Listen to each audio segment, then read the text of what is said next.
Hello, folks. This is Tom Wollendorf on Torah Keepers. And what we're doing today is our Bible study and Torah portion. And I'm going to go ahead and share my screen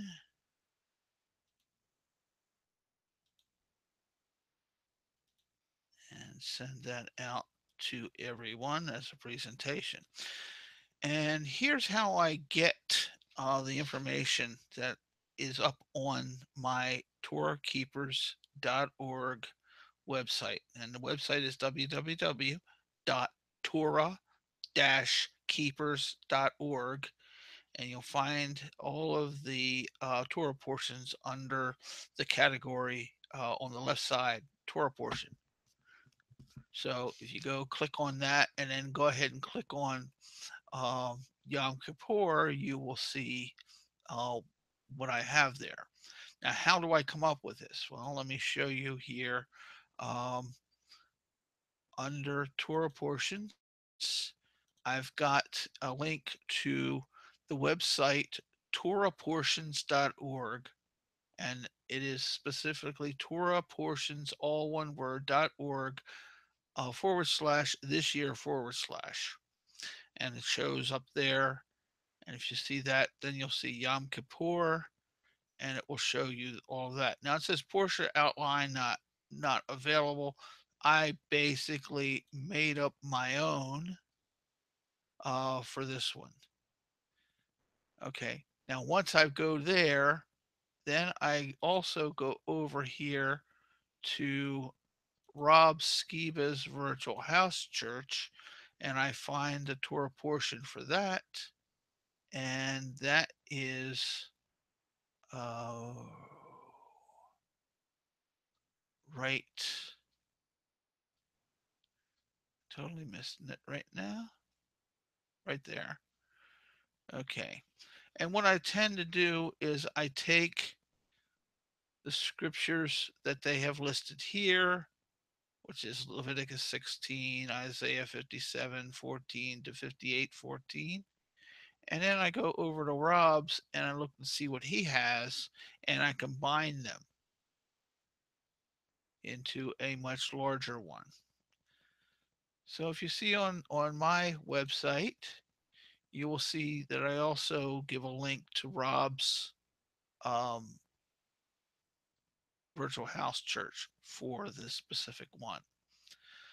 Okay, so let's get into it. Okay, I have a PowerPoint all set up, and it's actually going to pop up over here. And give me a second.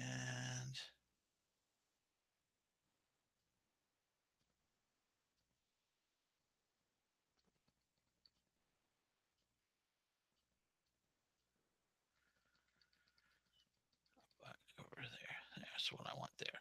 All right. So we've got Yom Kippur, Day of Atonement. Before I even do that, let me pop back over here.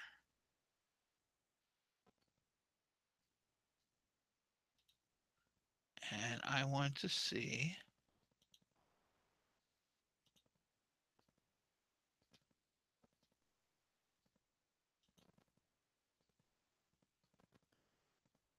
if we have anybody sitting in here yet besides me. And it looks like we don't. That's okay.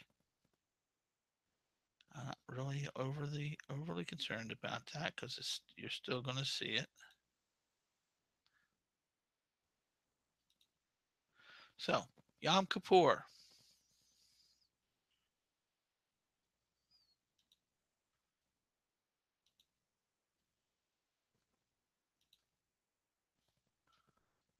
Day of Atonement. So it's probably the most important holiday of the Jewish year. Many Jews who do not observe any other Jewish custom will refrain from work, fast, and or attend synagogue services on this day. Yom Kippur occurs on the 10th day of Tishri, and the holiday is instituted in Leviticus 16:29 to 30.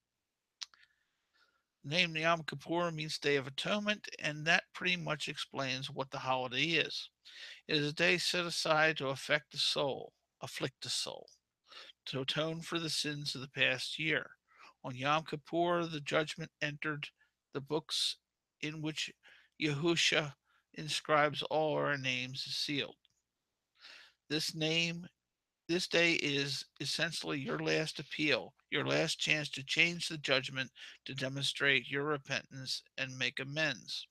Yom Kippur atones only for sins between man and Yahuwah, not for sins against another person. To atone for those sins, you have to seek reconciliation with that person, righting the wrongs you committed against them if possible. That must all be done before Yom Kippur. And here's what's in our Torah portion. The Torah, we've got Leviticus 16, the Day of Atonement, Numbers 29, offerings for the Day of Atonement, and Leviticus 18, forbidden sexual practices. In the prophets, we got Isaiah 1, forgiveness of sin, Isaiah 57, God forgives the repentant, Isaiah 58, the true and false worship, Psalm 35, David foresees Yahusha's coming tribulation. That was my own wording for it. Jonah 1, Jonah runs from the Lord. Jonah 2, Jonah's prayer. Jonah 3, Jonah goes to Nineveh. Jonah 4, Jonah's anger at the Lord's mercy. Micah 7, where is another God like you? And in the New Testament, Romans 3, Christ took on our punishment. 2 Corinthians 5, we are God's ambassadors. Hebrews 5, the high priest. Hebrews 5, also a call to, beginning at 11, a call to spiritual growth. Hebrews 6, God's promises bring hope. Hebrews 7:1, Melchizedek is greater than Abraham. But Hebrews 7:15, Jesus is like Melchizedek. Hebrews 8, Christ is our high priest. Hebrews 9, old rules about worship. Hebrews 9:11, Christ is the perfect sacrifice. Hebrews 10, Christ's sacrifice once for all. Hebrews 10:19, a call to preserve. And Revelation 19, the rider on the white horse. I pretty much use the study guide for that David Guzik did in the Blue Letter Bible. I find it's easiest to work with. He does a pretty good job on these. So, and as I go through this, I will point out where I have differences with what he's saying. So, looking at Leviticus 16, um, how should the how Aaron should not come into the holy place? And we see that um, the, the the the verse there. So remember that Nadab and Abihu were struck down by the Lord because they came into the holy place and offered profane fire before the Lord. So obviously Aaron's not supposed to do that. So Aaron could not come into the holy place as he pleased. He can only come at God's invitation and the appointed time and at the appointed time and place. It's the same is true today. We can only come into God's holy place at his invitation. Blessedly, the access has been opened wide because of Jesus' work on the cross for us. Romans 51, 1 to 2, or Romans 5, 1 to 2, specifically says that because of Jesus' work on our behalf, we have standing access to God. And always remember that access through prayer, there's only one. He says, I am uh, uh, the way, the truth, and the life. So that means that Yahusha is the only way that you can get to God through prayer. He is our one and only intercessor. Unlike the Catholics believe, uh, they believe that you pray to Mary, and that she's your intercessor. No, Mary's not your intercessor. Yahusha is. He's our only intercessor. It's not Yahusha and Mary, or Yahusha, Mary, and the saints, or Yahusha and the saints. It's just Yahusha. Thank you. So, what does Aaron need to bring with him when he goes into the holy place? He must come with with sacrificial blood to cleanse his own sin and the sin of the nation. He must come clothed with garments of humility over his ornate garments for glory and for beauty. He wore a holy tunic and linen trousers. He was clothed in simple, humble white. He must come washed, and that was traditionally done by immersion. He must come with 2 goats and 1 ram to complete the offering of atonement. So this was extensive preparation for a very important day. To the ancient Jews, the Day of Atonement was called the Great Day, or sometimes just the day. It was and remains the only day of commanded fasting on the Jewish calendar. Modern Jews still regard Yom Kippur an important day of fasting, soul searching, and righting wrongs. Yet they offer no sacrifice for sin.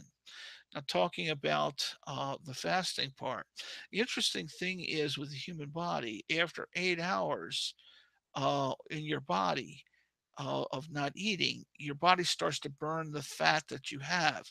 And one of the things that had to be burned in sacrifice was the fat.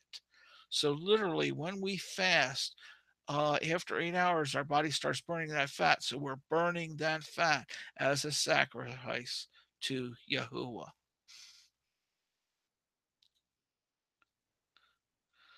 So, what did he do on the Day of Atonement? After the sacrificing of the bull as a sin offering for himself, the high priest cast lots to choose between the 2 goats. And the Talmud stipulated the 2 goats be as alike as possible in size, color, and value. Now, this is the Talmud. The Talmud is the law is the law of man. So there's nothing specifically in Scripture that tells you the 2 goats have to be as possible. So 1 goat was for the Lord, and the other would be sacrificed as a sin offering, and 1 goat would be the scapegoat and would be released to the wilderness. Each goat had an important role on the Day of Atonement. The scapegoat was literally the escape goat. It escaped death and went into the wilderness. Scapegoat translates the Hebrew word azel, azazel. The meaning of the word from Harrison, the meaning of this word is far from certain. The word may perhaps signify removal or dismissal. Probably the best explanation is the word was a rare technical term describing complete removal. There were elaborate Jewish traditions about Azazel, saying he was a demonic being that the Messiah would defeat. More likely, Azazel simply referred to this goat's function or symbolically removing sin from Israel. Pardon me, let me have some coffee.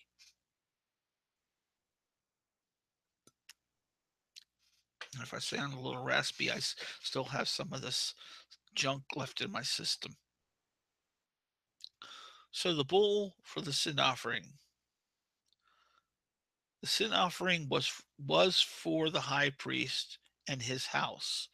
Before the high priest could make atonement for the nation, he had to make atonement for himself. When Jesus offered a perfect atonement for sin, he did not need to make a sin offering for himself, for such a high priest was fitting for us, who is holy, harmless, undefiled, separate from sinners, and has become higher than the heavens, who does not need daily as those high priests to offer up sacrifices for first for his own sins, then for the people's. For this he did once for all when he offered up himself For the law appoints as high priest men who have weakness, but the word of the oath, which came before after the law, appoints the Son who has been perfected forever. And that was Hebrews 7:26 to 28.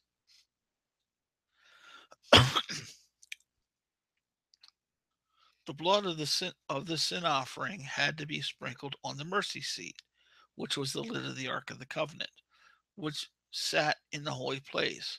When he came into the holy place, he had to come with a smoking censer that gave off a cloud of incense. According to Jewish tradition, it was the Day of Atonement. The high priest, and only the high priest, could pronounce the name of God, the name of the Tetragrammaton, Yod He Vav He, or Yahuwah. And there was a study done by 119 Ministries that actually said that this could actually be um, could actually be instead of consonants, could be vowels that are pronounced as a breath, and they came up with Yahweh, Yahweh, Yahweh, which is which is good. When he entered the holy place with the blood of the goat set apart to the Lord, he would utter the name. He was the only one, and that was the only time when the name could be uttered, and the high priest was to pass on the exact pronunciation of the name of God to his successor with his dying breath. Pretty interesting. They're saying that the high priest was the only one allowed to know the name of Yehovah, Yahweh. Well, you know, all over the Bible, it tells us he wants us to know his name. And he tells us about a place where he put his name. So, he wants us to know him. And by knowing him, and one of the things we need to know about him uh, is his name, because his name identifies with his character. So that's why he wants to know his name. So this tradition of only the high priest doing it is not what he wants. Before the mercy seat, he sprinkled some of the blood. The idea was that God was above the mercy seat. Uh, it will, I will appear in the blood above the mercy seat, from Leviticus 16:2. And as he looked down upon the Ark of the Covenant, he saw the sin of man. Man's sin was represented by the items in the Ark of the Covenant: manna, Israel complained about; tablets of the law, Israel broke; and a budding almond rod given as a response to Israel's rebellion. Then the high priest sprinkled atoning blood 7 times on the mercy seat, covering over the emblems of Israel's sin. God saw the blood cover over the sin, and atonement was made. So this captures the thought behind the Hebrew word for atonement, kippur, which means to cover, kippur, which means to cover. Sin was not removed, but covered over by sacrificial blood. The New Testament idea of atonement is that our sin is not merely covered, but removed, taken away. So there is no barrier between God and man any longer.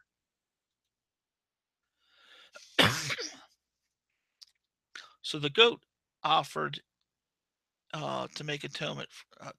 The goat selected for sacrifice is offered to make atonement for the tabernacle. So the goat that was sacrificed was also like Jesus, in that the goat was spotless, was from the people of Israel, was chosen by God, and the goat's blood was taken to the holy place to provide atonement.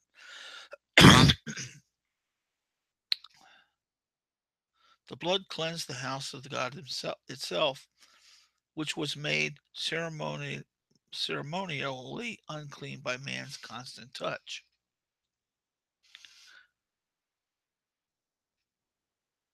After the high priest's sin was dealt with, and after the tabernacle itself was cleansed, Aaron then dealt with the sin of the people through the transference of sin and release of the scapegoat. This was a perfect demonstration of atonement under the old covenant before the completed work of Jesus on the cross. Sin could be put away, but never really eliminated. The sin-bearing goat bearing the sin of Israel was alive somewhere but put away.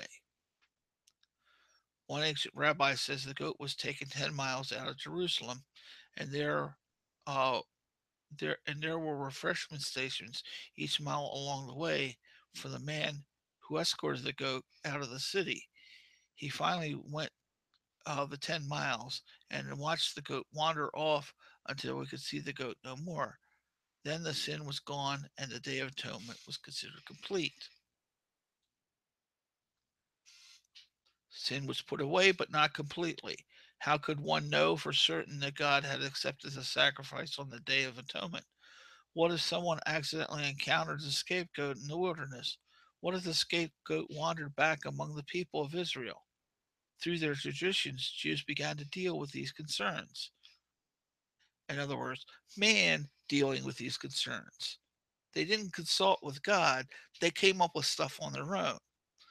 On the head of the scapegoat, a piece of scarlet cloth was tied, and the tradition of the Jews states that if God accepted the sacrifice, the scarlet cloth turned white while the goat was led to the desert. But if God had not accepted this expiation, the redness continued, and the rest of the year was spent in mourning. Through this, they thought to have a certainty about the work of atonement.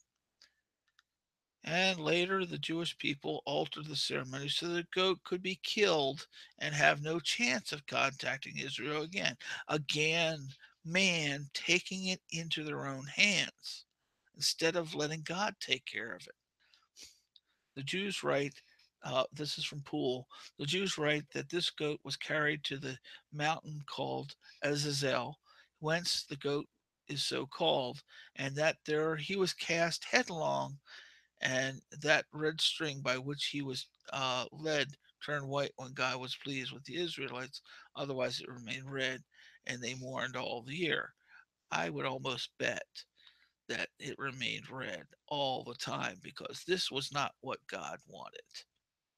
And the ancient Hebrews here, and this is from oh, I don't know, and the ancient Hebrews write that 40 years before the destruction of the temple, which was about the time of Christ's death, this red string turned no more white. That's from Poole. When Jesus' blood red body rose from the dead, clothed with white garments, it was proof forever the red had changed to white, and atonement at the cross was perfect and complete. So all they had to do was pay attention to what was going on at the cross, but no, they were still interested in that goat. So, the completion of the sacrifices. After releasing the scapegoats, the high priest and the one who released the scapegoat washed, and the sin offering and burnt offering would be completed.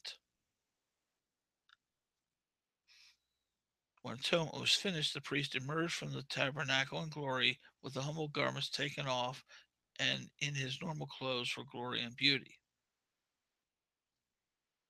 On the Day of Atonement, the high priest was humble. He was spotless and he was alone, and he emerged victorious, just like Jesus was in accomplishing our work of atonement. So, what did the people do on atonement?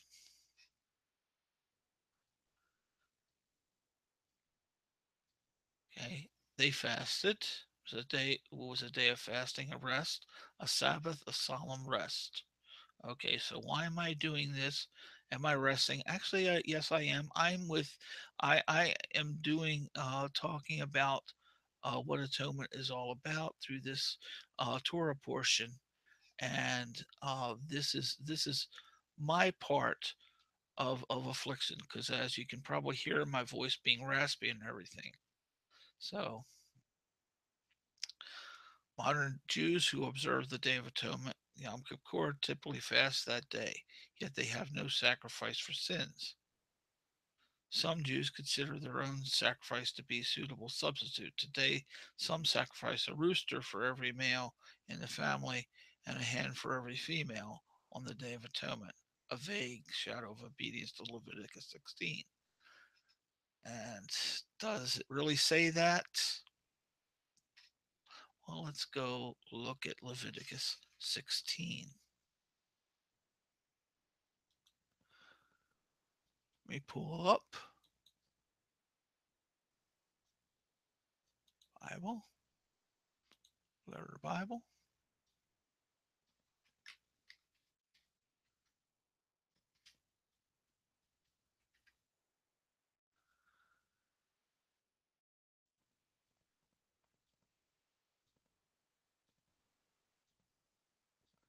This is telling us basically everything we just talked about. And I can guarantee you right there, it says nothing about a rooster.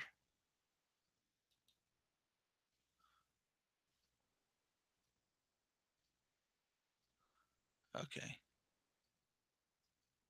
Some Jews consider charity a suitable substitute for sacrifice. The word charity in modern Hebrew is the same as the word for righteousness. Some Jews consider sufferings a suitable substitute for sacrifice. Among the Jews of Eastern Europe, there used to be custom to inflict 39 lashes upon themselves on the Day of Atonement. Some Jews consider good works or the study of the law as a suitable substitute for sacrifice. I consider the study of the Torah to be beneficial. I don't consider that a sacrifice. I consider it a benefit.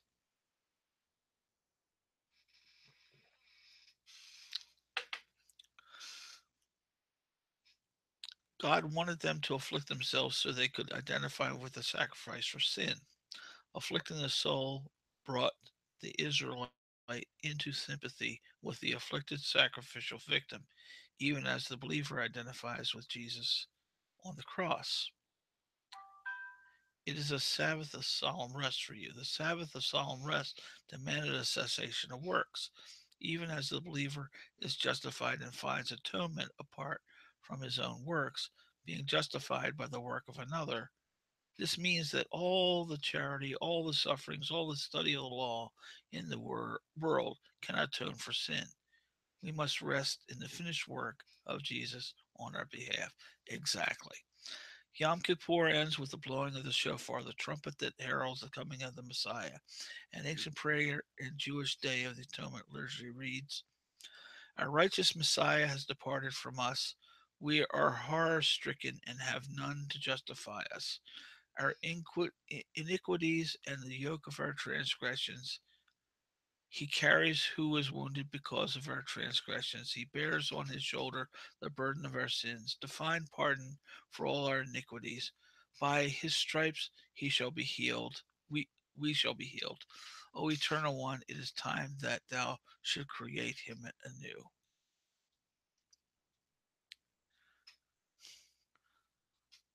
So, what the high priest does on the Day of Atonement, okay, he shall make atonement. This meant the high priest and the holy priest only once a year could any man, and then only one man, enter the holy place and come near the presence of Yahuwah. To the summary of what was previously described in the chapter is a reminder that this is to be done once a year. Every year after year, this atonement had to be made, showing it was never completed. In contrast, Jesus provided a finished work, for Christ has not entered the holy place made with hands, which are copies of the true, but into heaven itself, now to appear in the presence of Yahuwah for us.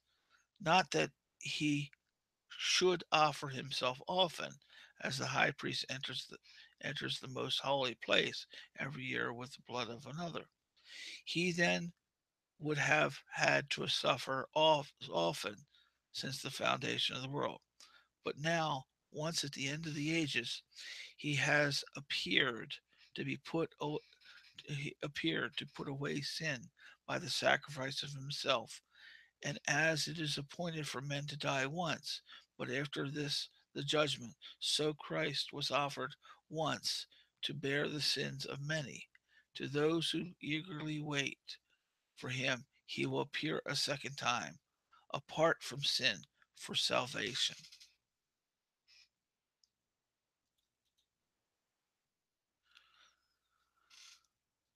Okay, before we get into the laws of sexual morality, let's pop back over here onto the over to the chat here to see if anybody is um, on, and still only seeing one person, that being me, and that's okay. Back to our presentation.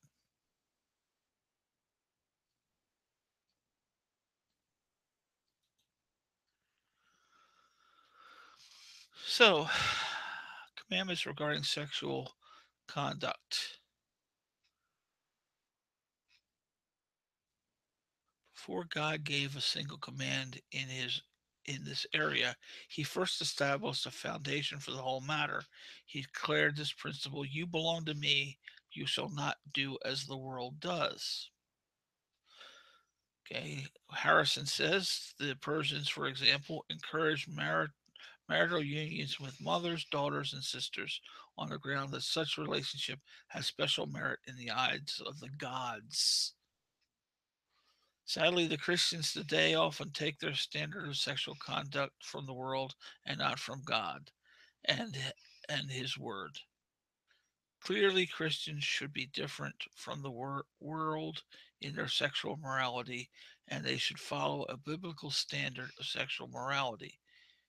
In the early church, one argument for the truth of Christianity offered by Christians was you can know it's true by looking at our lives.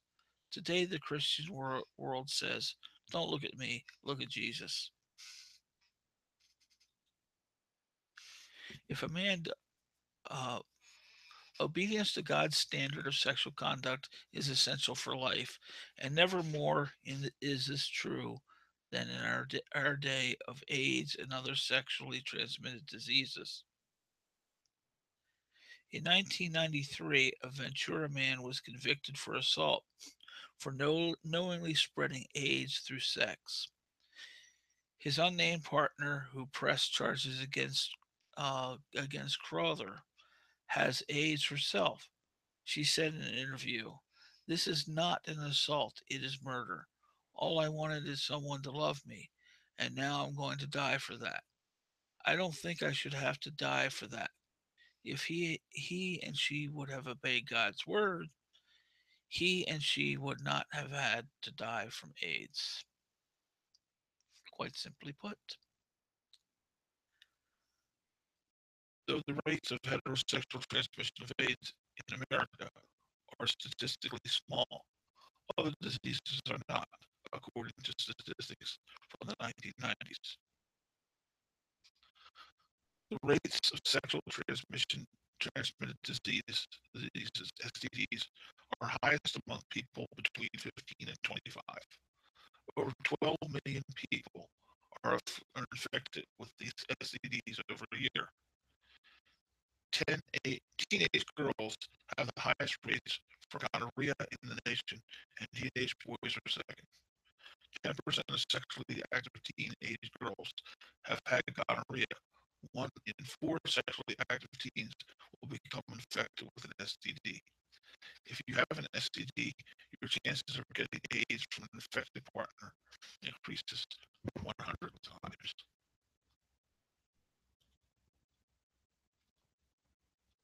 Pardon me a second here.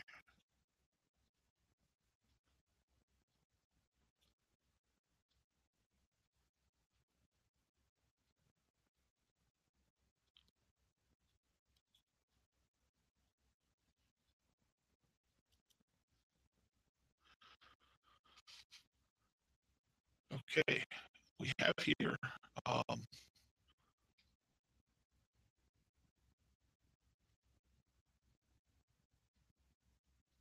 the incest among immediate family being prohibited. Okay, so it covers nakedness. The phrase used 17 times in this chapter is a euphemism for sexual relations. It has less to do with nudity, especially casual nudity, than with sex. However, the term uncover nakedness is broad enough to include the idea of inappropriate activity short of actual sexual intercourse. It would also include molestation and inappropriate fondling. In, in the verse about the nakedness of your father, the nakedness of your mother, sex between parents and children, parents and stepchildren, and between siblings by birth or marriage is condemned. There was a time when such prohibitions seemed unnecessary, even gross, but in our rapidly degenerate society, it becomes more and more necessary to simply say that the sex between people in these relationships is wrong and must be stopped immediately and completely impeded by anyone guilty of such. Significantly, sex among young people in these relationships is condemned even if they are adults. There are not merely commands against child-adult sexual relationships. For example, it is a sin for a man to have sex with his stepmother, even if they are both adults. Or is it wrong for a man to have sex with his adopted sister? Or it is wrong to have sex with his adopted sister, even if they are consenting adults. There was both a moral and genetic reason for these commands. From Harrison, surveys in different parts of the world where inbreeding occurs have shown that it is accompanied by increase in congenital malformations and perinatal mortality, for which recessive genes and environmental factors, respectively, would be responsible. Also from Harrison, in these instances where the parents are siblings, where the relationship is one between parent and child, the resulting offspring incur approximately a 30% risk of retardation or some other serious defect.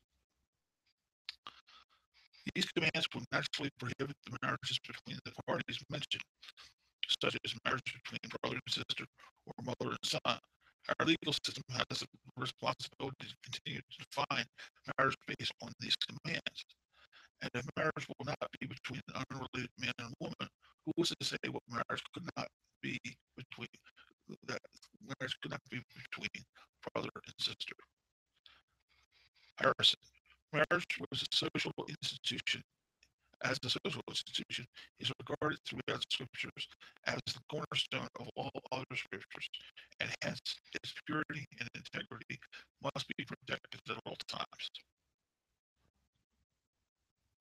The, the idea is that a husband or wife's nakedness belongs to their spouse and to no one else.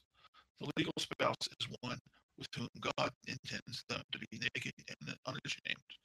In the Genesis 2:25 sense of restoring some of the curse, some of what the curse has taken away.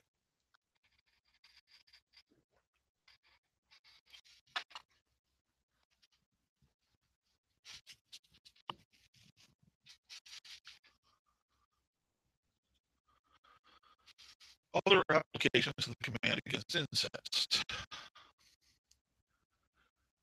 These verses, God condemns sexual relationships between many different family relations. Grandparents and grandchildren by blood or by marriage, uncles, aunts, and nieces and nephews, parents and the spouses of their children, siblings and the spouses of their other siblings, the children of a spouse, the sibling of a spouse. The principle is related again in the brother's nakedness. The nakedness of an individual belongs to their spouse and no one else. And it is a violation of God's law to give that nakedness to anyone, to give that nakedness to anyone else or for anyone else to take it. Other laws regarding sexual morality We got the prohibition of violating women's time of customary impurity. This command is an echo of Leviticus 15:19, where the penalty for breaking this observance of ceremonial cleanness was described. The penalty was to perform a ritual washing. Command against adultery. You shall not lie carnally with your neighbor's wife. This is an echo of the seventh commandment. We see the act itself is condemned, and there is no justification allowed under the ways people often seek to justify adultery, to say, my partner doesn't understand me, or we are in love, or God led us to be with each other. Justifies nothing. Michael English, who lost his recording contract in marriage over adultery with another Christian music singer, says of his adultery and its aftermath, maybe God allowed this to happen to make me see I needed some freedom. This is a wrong and harmful way to see the sin of adultery. So to defile yourself with her, many people who are tempted to adultery do not consider how the sin will defile themselves. They might think about how their sin obviously affects their spouse, children, and other family members. But also, uh, adultery also defiles the individual committing the sin, showing them to be an unfaithful, uncontrolled person.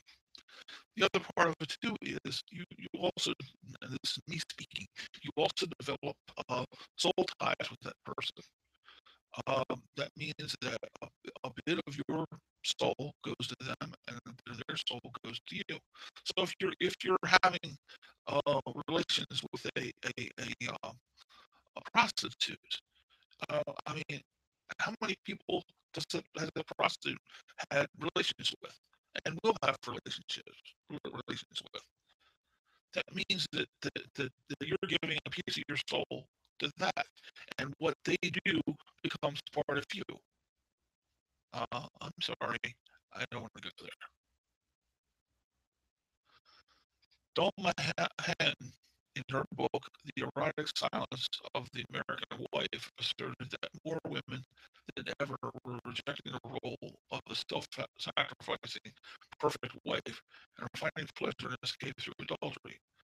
But most women who were unfaithful said that after the thrill was gone, their lives were left in shambles. Kathy, an Orange County woman who committed adultery with one of her husband's business associates, said, my advice to married women is don't fool around. Having an affair and living two lives may be fun at first, but you'll pay for it later. Too many people get hurt. Another woman, Laura, who had an 11-year-old adulterous relationship searching for excitement and passion, said, an affair does not enhance your marriage. It detracts from it.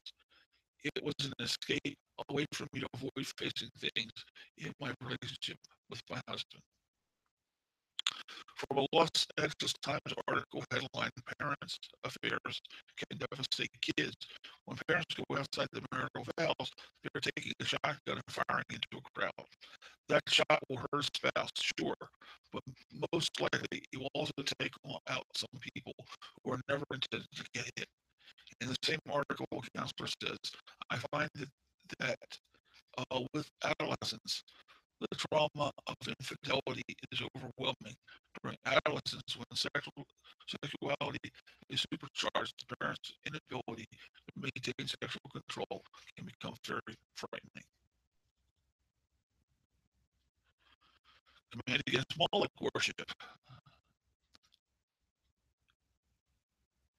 You shall not let any of your descendants pass through the fire of Moloch.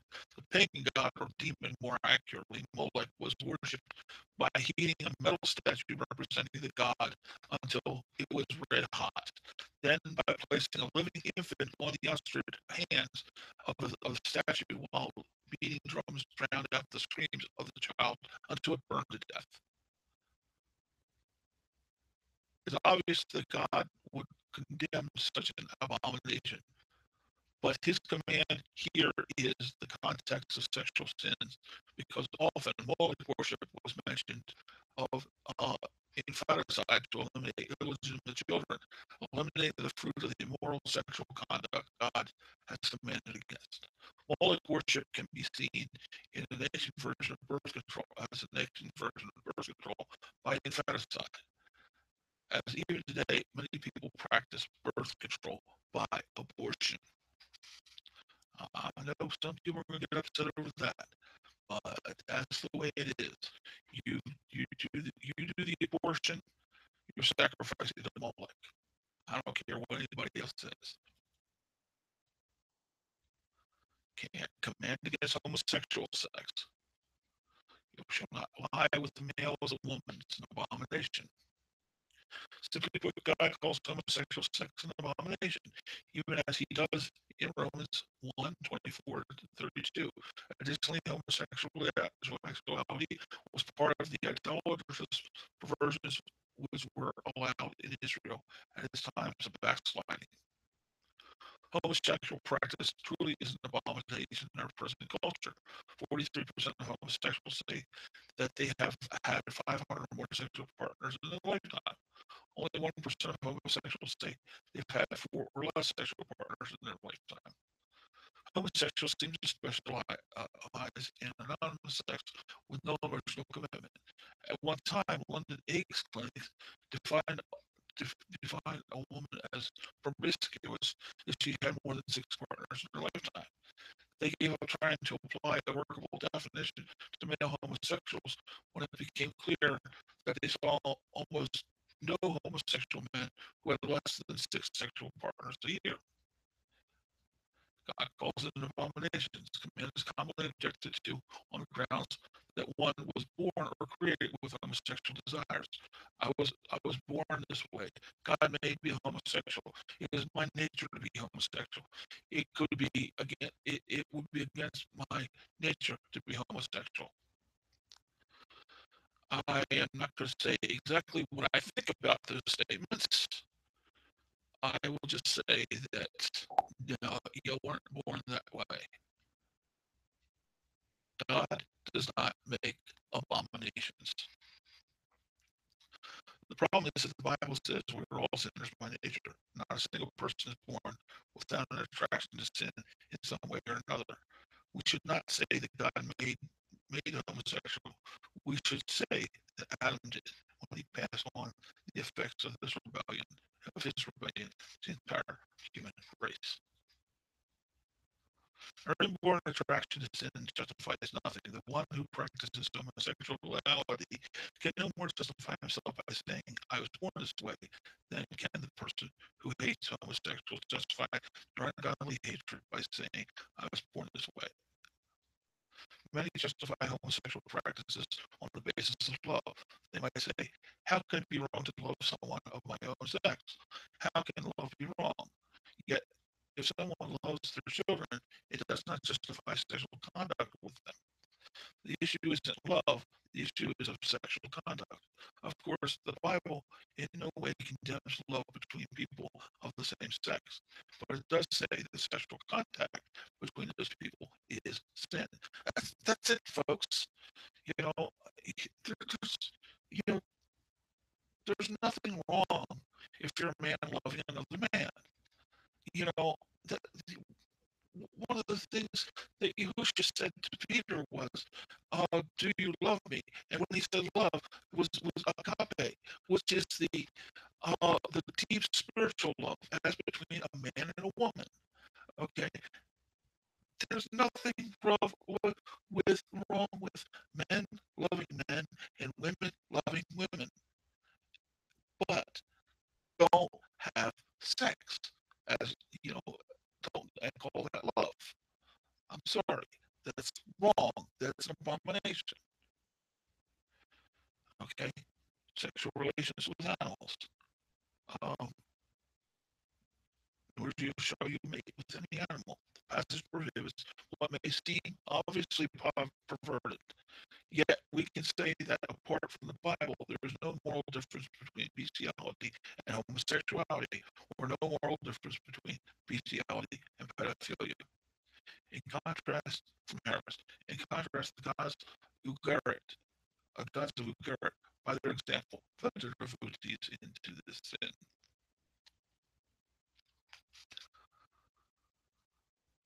I love my cat, but I'm not going to have sex with it. It is a perversion. Yet perversions of all kinds are more and more accepted today. In the 1990s, on a college campus, a group mocked the campus sponsored GLAAD, Gay and Lesbian Awareness Day week by promoting their own cause bad bestiality awareness days. Uh, though in bad taste, they made a valid point. On what basis do we say that one is wrong and unnatural and another is not? If there is no God, then everything is permissible. It is all a matter of opinion and preference and nothing else.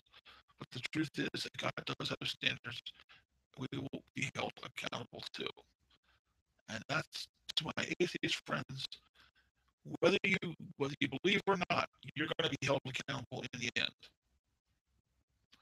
So I will ask you when you stand before the white throne of judgment, how's it working out for you? Okay. The urgency to obey God's commands for sexual morality. So do not defile yourselves. Our modern culture often refuses to see any aspect of sexual conduct as defiling. The only measure is immediate pleasure, not right or wrong. But sexual sin does defile us and it does harm us. God's laws are given for our best, not in an attempt to merely test us or boss us around. Statistically speaking, married couples live longer, get more enjoyment out of sex, have more sex, and are happy than those who are not married. Obviously, transition God's way, that is the best way. For the land is defiled. One of the reasons God brought Israel to defeat and displace the Canaanites was his judgment against their sexual. Let me start again. One of the reasons God brought Israel to defeat and displace the Canaanites was as judgment against their sexual perversions. In nations that sanction and promote similar sins today, we should expect that judgment of God would eventually come and the land will vomit out its inhabitants. The persons who commit themselves shall be cut off from among their people. God commanded that in Israel there should be a strong sense of social approval amounting to or social disapproval amounting to exile towards those who broke these laws of sexual morality. Isn't that these things were never done in Israel? It's simply that it was clear the society said those things were wrong. It should never be allowed. More and more, modern culture refuses to call almost any kind of sexual conduct sin. Now let's talk about another thing. People want to bring up always, okay, well, then what about the sons and daughters of Adam and Eve, um, committing incest by having sex with each other? Okay, there was one would say that these laws were always in place. But let's look at another thing here. Okay, when I used to umpire baseball, I had one instructor that always said that as an umpire, it's nothing until you call it. In other words, it isn't a ball or strike until you call it. That guy is not out until you say he is, or that guy is not safe until you say he is. Okay, so it's nothing until you call it. So as far as Yahuwah is concerned, it was nothing until we called it. He did not call out incest until Moses. He did not say anything about that until Moses. He might not have liked it, but that was the way it had to be in order for humanity to increase.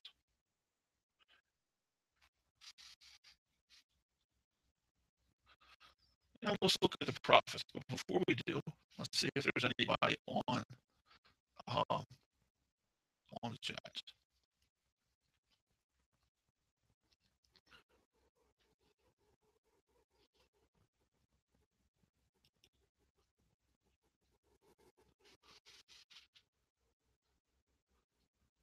So far, I'm the only one on there.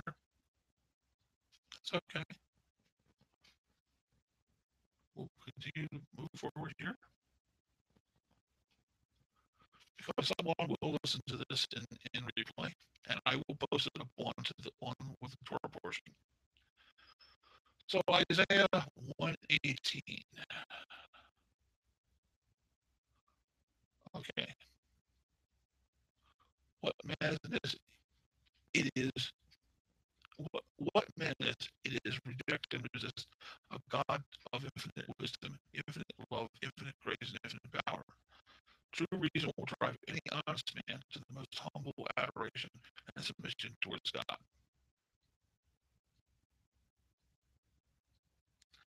The angels surrounding the throne of God are covered with eyes, which speaks to their great ability to perceive and know. These are perhaps the most intelligent, rational beings God ever created, and they spend every moment of their existence lost in total praise, total adoration, and total surrender to God.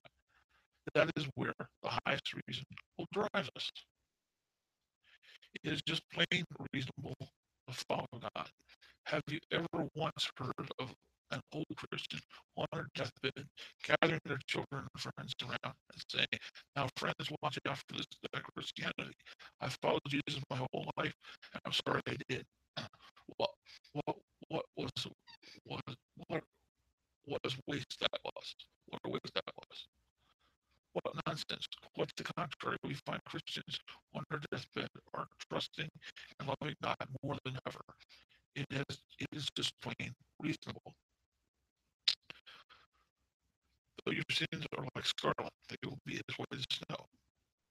Though they though they are red like crimson, they shall be wool. White as wool, they shall be as wool. The Lord offers a repentant, humble Judah love and complete cleansing from sin. Their condition of sin can be transformed from deeply stained to completely white. In this passage, Isaiah says nothing about how this cleansing comes, but we know that it comes because Jesus took upon himself our stain of sin, and God judged sin perfectly and completely in Jesus, so we can be accounted white as snow and as white as wool. What tremendous hope there is in God's forgiveness. We really can be clean from the stain of sin. Our good works can't clean that stain. Our best intentions or promises can't clean that stain. Our suffering or pain can't clean that stain. Time can't clean that stain. Death can't clean that stain. Only the work of Jesus can make us white as snow. We really can have a break with the past and a new beginning in Jesus Christ. The power of sin, the shame of death, the shame of sin, the guilt of sin, the domination of sin, and terror of sin, and the pain of sin can all be taken away with in Jesus. From Spurgeon, the Lord does not deny the truth of what the sinner has confessed, but he says to him, though your sins be as scarlet, I meet you on that ground. You need not try to diminish the extent of your sin or seek to make it appear to be less than it really is. No, whatever you say it is, it's all that, and probably far more. Your deepest sense of your sinfulness does not come up to the truth concerning the real condition. Certainly, you do not exaggerate in the least. Your sins are scarlet and crimson. It seems as though you have to put on the imperial robe of sin and make yourself a monarch of the realm of sin. This is how man's guilt appears before the searching eye of God.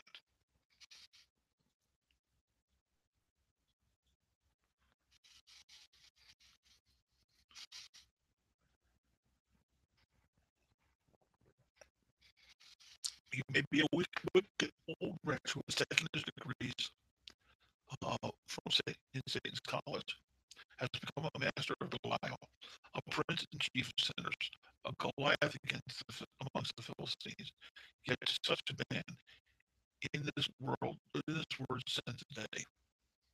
It is this word sent today. Your hands are bloody with the souls of the young. You have kept a hell house. You have uh, grit of public entertainments, which have debauched and depraved the young. You have gold in your pockets today, which you have earned by the blood of souls.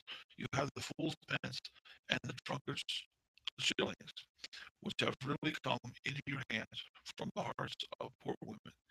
You have the heart. You have heard the cries of the starving children, and you have tempted their husbands to take the drink, and ruined their bodies and their souls.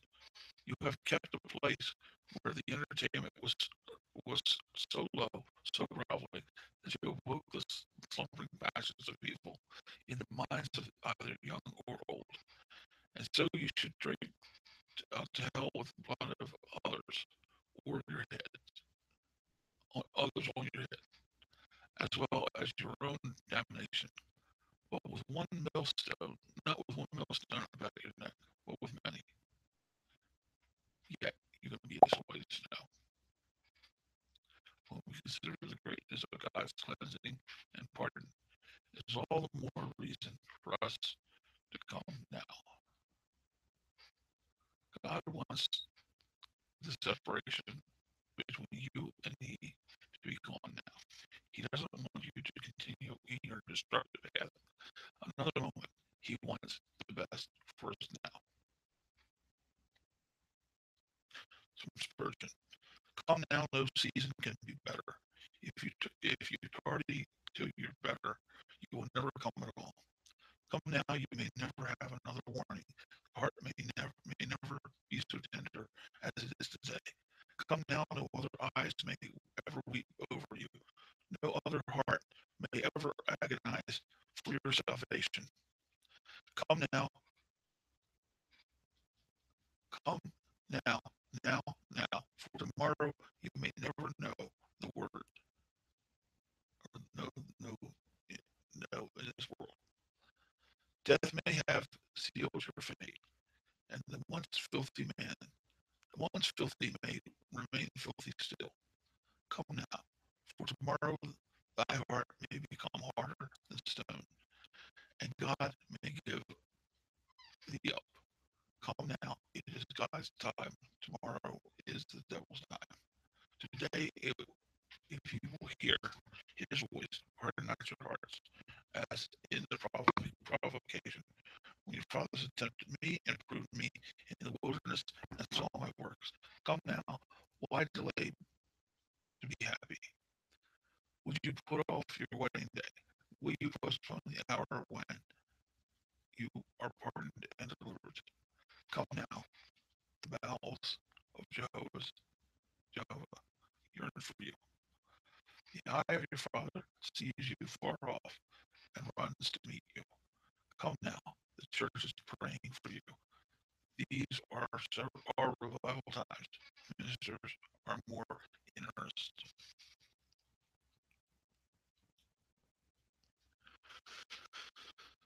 Isaiah 57:14, the stumbling block is removed.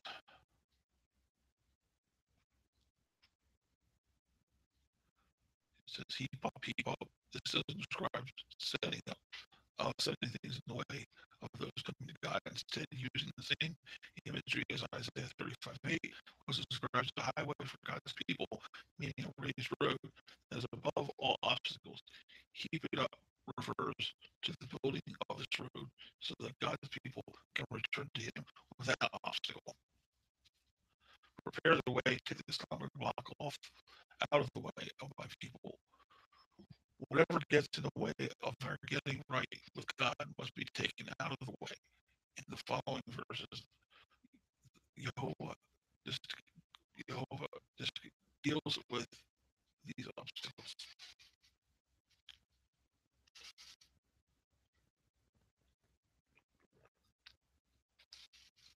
So God describes the way of peace and restoration. There's the verse right there. To be right with God, the first thing to do is to understand His great majesty. The Lord introduces himself to his people with titles reflecting his great majesty and expects his people to respond to him as such a glorious God.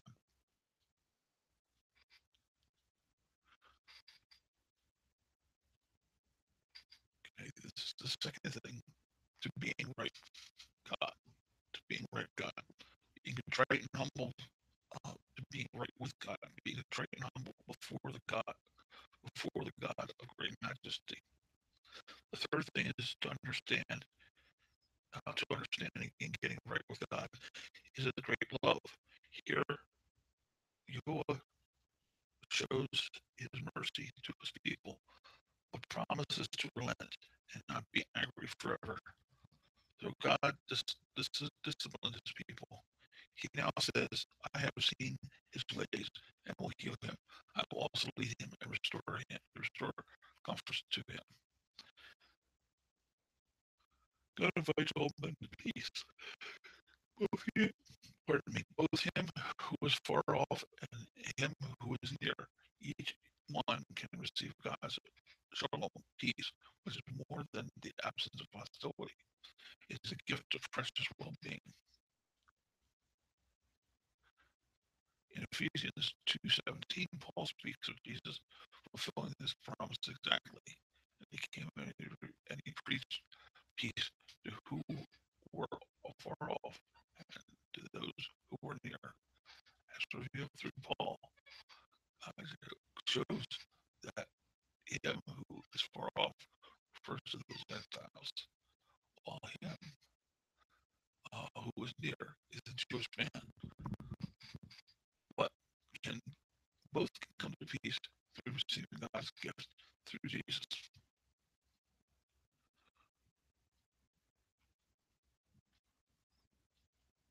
In contrast to those who return to God, the wicked are still without peace. God's great mercy is held out to man, but it must be received.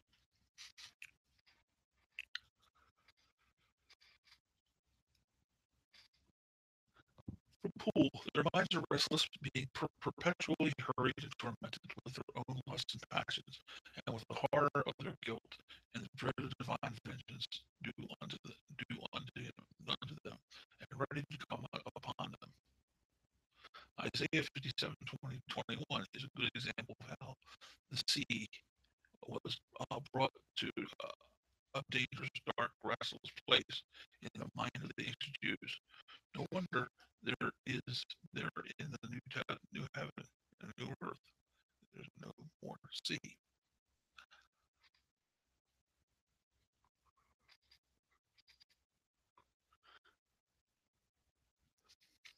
Okay, the blessings of true worship.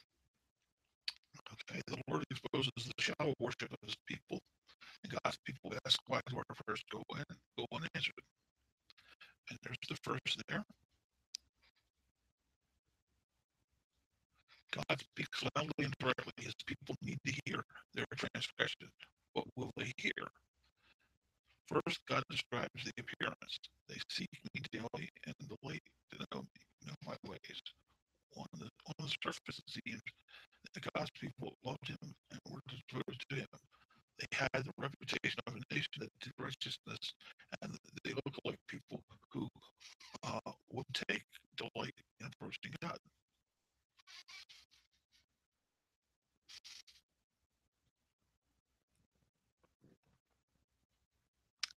Okay, with the spiritual veneer, pardon me, they felt God was unfair to them. Lord, we have asked, but you still don't answer our prayer. Don't you know that we seek your daily delight to know your ways, your righteousness, to take delight in approaching you, yet you do not answer our prayers.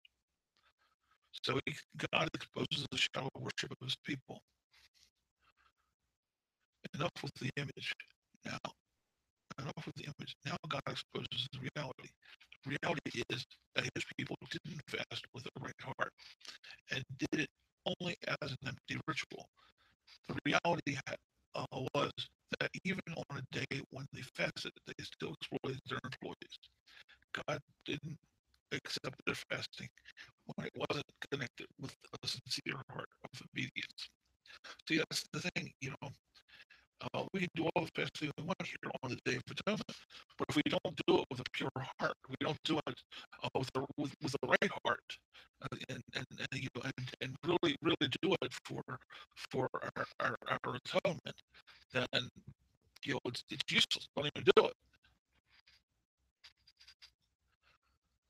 From Adam Clark in 1823.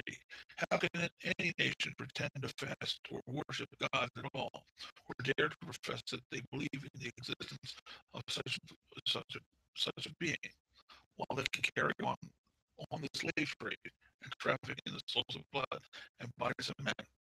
Oh, you most flagitious of knaves, the worst of hypocrites, cast off at once the mask of religion, and deepen not your endless perdition by professing the faith of our Lord Jesus Christ while you continue in this traffic. And of course, Adam Clark was an abolitionist. Now, okay, and honestly, folks, looking at this, there's a slave trade today. Okay, I'm going to speak very honestly. There are some men that go to these massage parlors. The women working in these massage parlors are not there by their own choice, particularly the Korean women. That is part of the slave trade, man. And if you're doing that, you are supporting the slave trade. It's time that stops. Just don't go there anymore. Okay. There are plenty other things like that. There is a very rich slave market in this country, in the United States, and people just ignore it. It's time to stop ignoring it and fix it.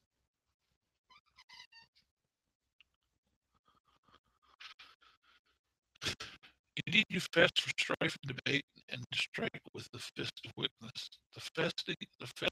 They fasted for needs, certainly, but selfish needs like Lord help me with this argument. Lord help me defeat this person. Through the prayer was accomplished with fasting, it was still a selfish, even wicked prayer. So God did not answer. So you will not fast as you do this day to make your voice heard on high. The purpose of their fasting was to glorify themselves, to make their voice heard on high. God says no more. You will not fast as you do this day. Is it a fast that I have chosen? The king of fasting God rebukes here. The kind of fasting God rebukes here is hollow, empty show without the spiritual substance behind it. This isn't the kind of God that the kind of fast God has chosen. Even though they do all the right things in fasting, bow down his head like a bulrush, spread out sackcloth and ashes. God does not even call this to fast. That's like also the vain sacrifices that they did. They didn't do it with the right heart. They didn't do them for the purposes that God intended. So he ignored that. He ignored their fasting. So the people of Isaiah's day had the same problem as the Pharisees of Jesus' day. They trusted in empty ritual apart from the spiritual reality. Real fasting, fasting that is partnered with real repentance and isn't only about image. His great power has great power before God, but God sees through the hypocrisy of empty religious ritual, including fasting. In Jesus' parable of the Pharisees and the publican, he told how the self-righteous Pharisee made a special point to say, "I fast twice a week." That's it, folks. That's why these quote unquote rituals were taken away when the temple was destroyed. First of all, we don't need to do them, but we also need to we also need to see that these rituals were being done with the wrong heart. So, if that's taken away, maybe we should then realize that we were doing them with the wrong heart. Isn't it Isaiah or the Lord or fasting.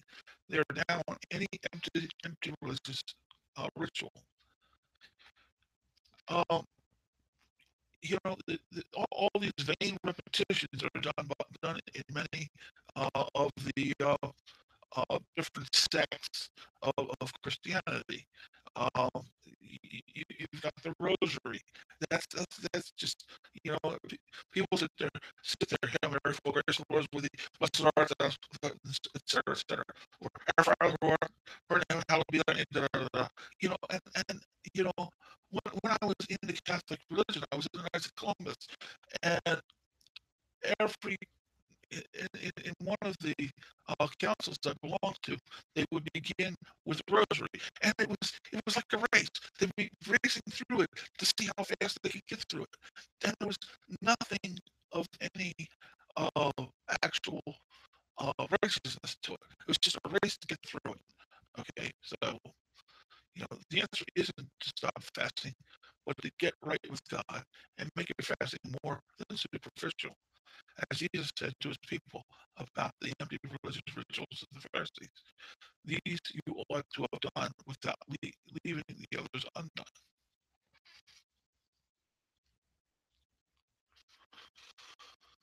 The characters and blessings of true worship.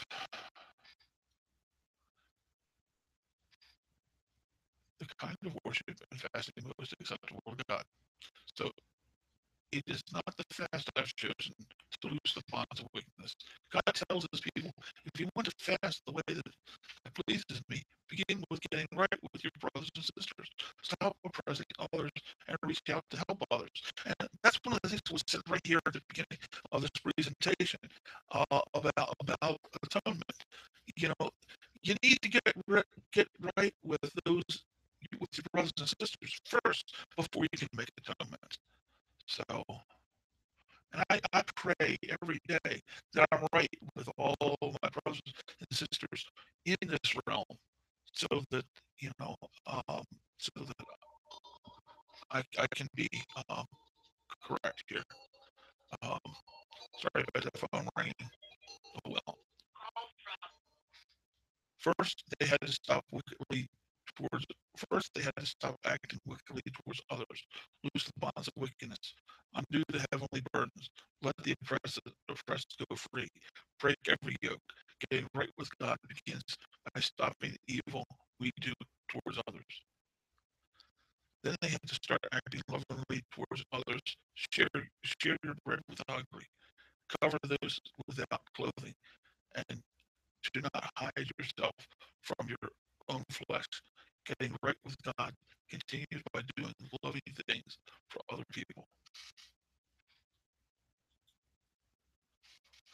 The blessings that God promises for true worship, for the true worshiper. Then your light shall break forth like the morning. If God's people would couple their fasting with lives of righteousness and love, then they would see their prayers answered. They would not. They would have lives full of light, full of healing, full of righteousness, full of the glory of the Lord. When when they call out to God, then the Lord will answer. If you take away the yoke from your midst, the pointing the finger, speaking wickedness and speaking wickedness.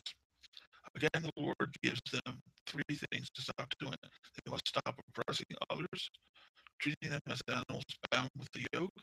They must stop pointing the finger at others and see where they are to blame.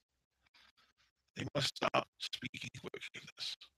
These are sins of commission. They are sins that we go out and do against the Lord and against others. If we will walk with, if we walk right with God, we must stop and guard others against sins of commission.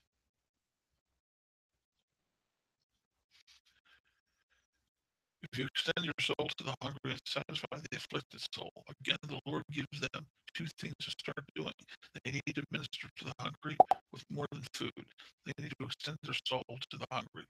They had to look for the afflicted soul and seek to satisfy it. Failing to do these are sins of omission. They're things that we should have done, yet we have not. If we will walk must often open our eyes and do what is our loving duty before Him.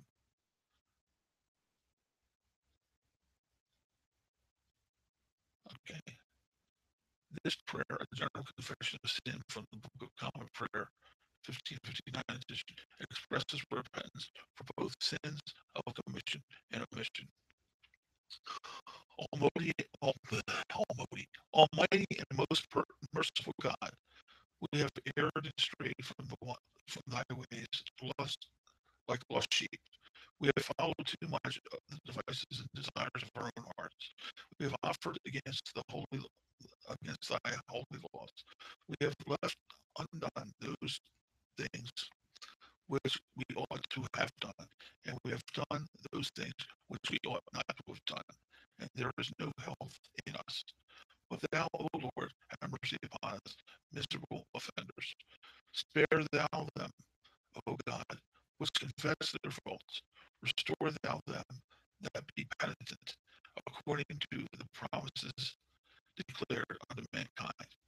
In Christ Jesus, our Lord, and O grant, O most merciful Father, for his sake, that we may hereafter live a godly, righteous, and sober life to the glory of thy holy name.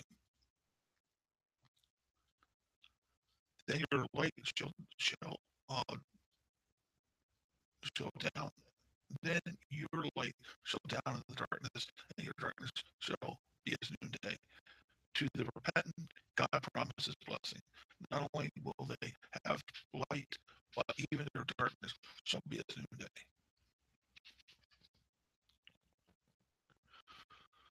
The Lord will guide you continually. This is a promise for those who do more than just empty religious rituals. To have the guidance of the Lord, empty religious ritual isn't enough.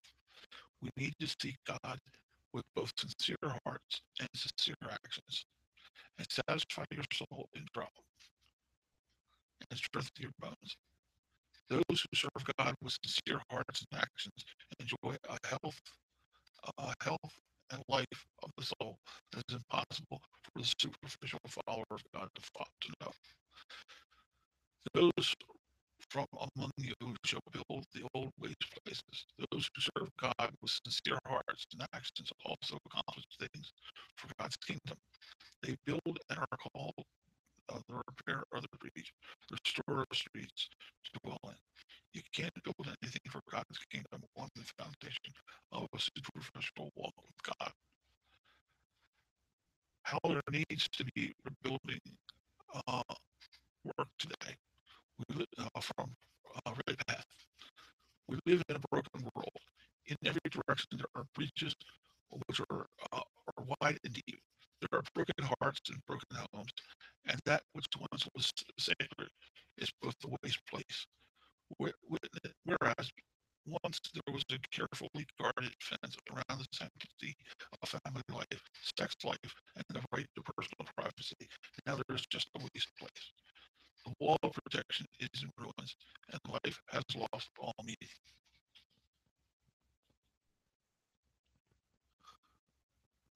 This passage shows several characteristics of a life right with God. His enlightened life, your light shone down in the darkness. Is the guided life. The Lord will guide you continually. It is a satisfied life, and satisfy your soul in drought.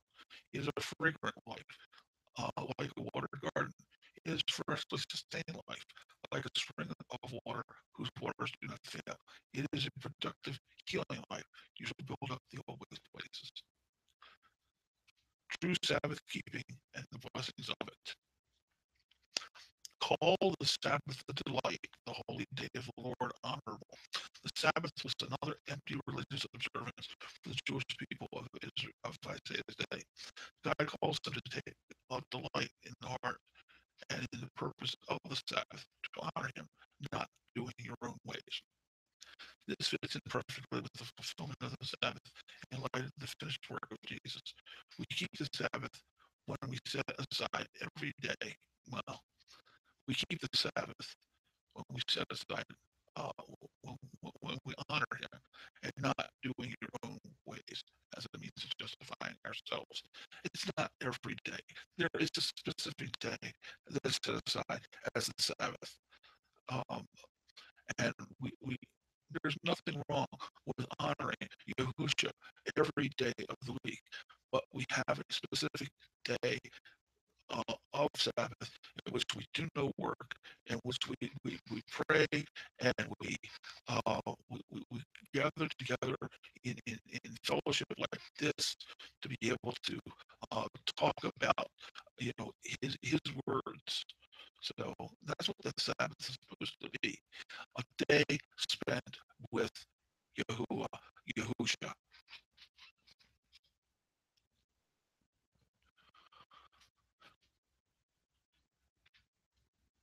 Okay, he's saying, no, we're not supposed to keep the Sabbath today. I say wrong, and um, I will just, okay, he's using Galatians, and that is incorrect, and we all know why. So we're just going to skip right on past this, because I do not agree with this. We already keep the Sabbath. In this chapter, God exposed the emptiness of two religious rituals. No, forget that. So, another reading place is Enduring Word. Okay, and what we're looking at here now is under Enduring Word. Okay. David Guzik didn't have anything on Psalm 35:10, so we're looking at Enduring Word for that. So all my bones shall say, Lord, who is like you? David promised that his entire being would would give honor, would be given honor to God, who delivers the poor from him who was too strong for him. Also, one of the things that was being called out in the psalm was the forecast of what Yahushua will go through on the cross and his passion. David's previous care for his adversaries, fierce witness rise up. They ask me things that I do not know. They reward me evil for good to the sorrow of my soul. But as for me, when they were sick, my clothing was sackcloth. I humbled myself with fasting, and my prayer would return to my own heart, a place about as though he were a friend or brother. I bowed down heavily as one who mourns for his mother. They rewarded me evil for good. David remembered the dishonor of his enemies, who gave him evil when he gave them good, all to the sorrow of his soul.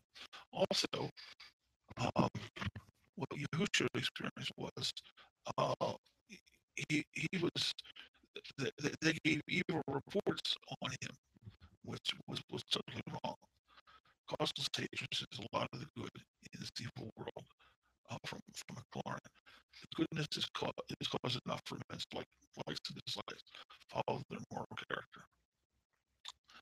They rewarded me evil for good. This was never forewarned. This was never more literally true of David than it was of the Holy Spirit. Jesus, when standing before Pontius Pilate, he received no other return from the Jews for all the gracious words which he had spoken, and all the merciful works which he had done them, than that of being slandered and put to death.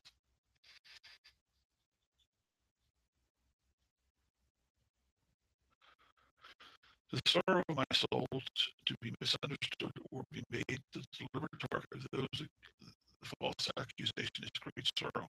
Smith cited inspiration suggested several reasons why God might allow such a sorrowful trial. Almost people to cause them to seek Him in urgent prayer to prevent them from pursuing the very thing falsely accused of, to test whether His people will rely upon Him in all things, to teach them now how to behave towards God, towards others when they are falsely accused, to warn them against making these accusations against others. Then they were sick. My clothing was sackcloth. David described some of the good that did for his enemies. He showed remarkable love and concern for them when they were sick, making their problem his own and caring for them as though he were my friend or brother. My friend or brother.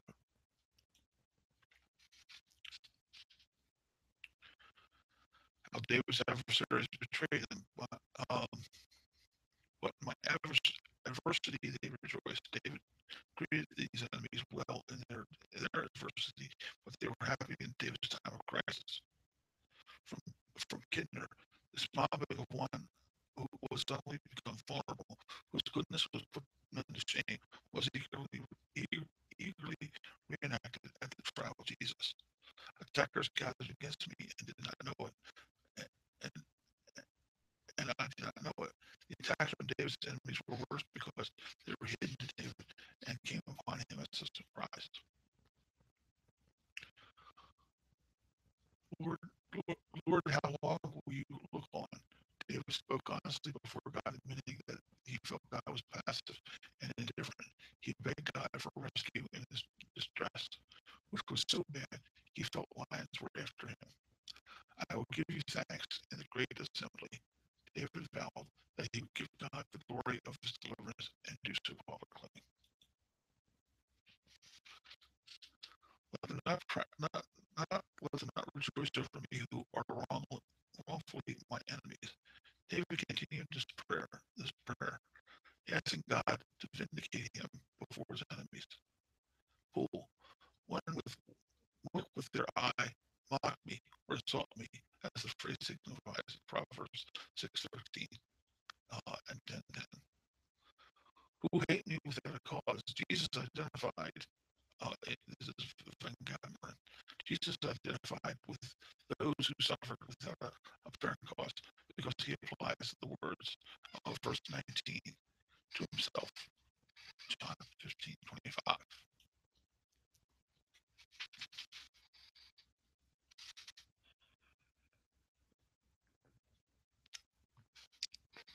David prayed for vindication against his enemies because they plotted against God's humble, simple people. The German Lutheran Bible translated phrase the quiet ones in the land as distillum in God. It later became a phrase to describe believers in Germany, especially those from the pietistic tradition. They emphasize living a quiet, devoted life of peace before God and man, and trusting in God to defend them.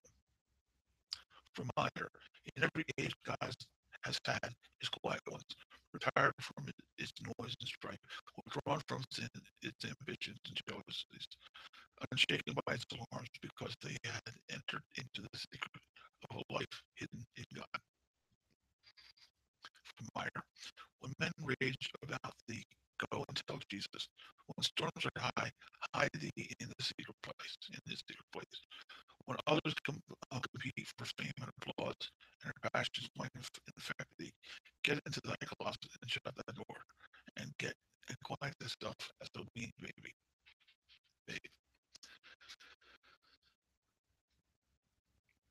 David continued his plea to God using two different names for God in the Hebrew text, two different names that are often translated in English by one word.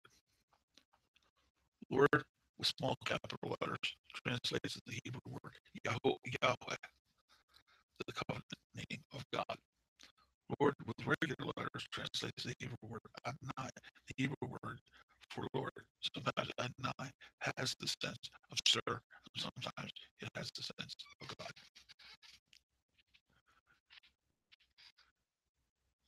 From voice. God has seen the facts of the case, and these include not only David's innocence, but also his being falsely accused and slandered. Kidner, thou hast seen is a perfect foil to the enemy's cry. Our eyes have seen it. David was confident that he was on God's side in his contention with his enemies. yet he longed for God to actively vindicate him. It seemed that God was too passive, so God cried out for him to stir up yourself and to awake on David's behalf.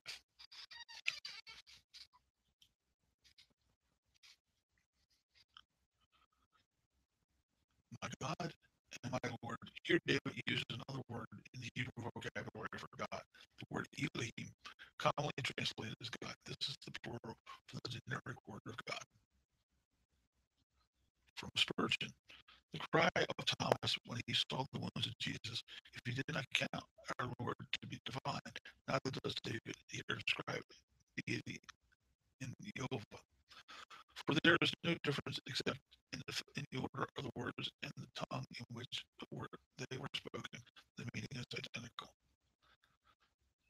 Let them be ashamed and brought to mutual confusion who rejoice at my hurt. David simply and powerfully asked God to be his defense before his enemies. To be clothed with shame and honor. He will shame them for shaming his people, bring them to confusion for making confusion, pull off their fine apparel, and give them a brightly suit of dishonor, and turn them all their rejoicing into weeping and wailing and gnashing of teeth. Truly the saints can afford to wait. Spurgeon. Let them shout for joy and be glad for my righteous cause. Through the Psalms in general, we see that David did not think of himself as perfect in a sinless sense. Yet in many of these disputes with his enemies, he had no problem seeing that he was on God's side, and they were not. In many of these conflicts, we don't sense David was troubled by self-doubt. McLaren, the enemy's fall The enemy's fall is the occasion of glad praise, not because his intended victim yields to the temptation to take malicious delight in this calamity. His own deliverance, not the other's destruction, makes this singer joyful in Jehovah. Let the Lord be magnified. David spoke much of his own need and trouble in this psalm, yet he ended with a strong focus on God and his praise. He thought of the people of God, enlarging the Lord in their heart and mind, and his continual praise to God. My tongue shall speak of your righteousness and your praise all the day long. My enemy's great design is to magnify themselves. Verse 26, why my chief desire is that God may be magnified. That's from Paul. Okay, now moving on to Jonah. God spoke to Jonah in his own unique and powerful way, and he told Jonah to do two things. First, to go to Nineveh, second, to cry out against it.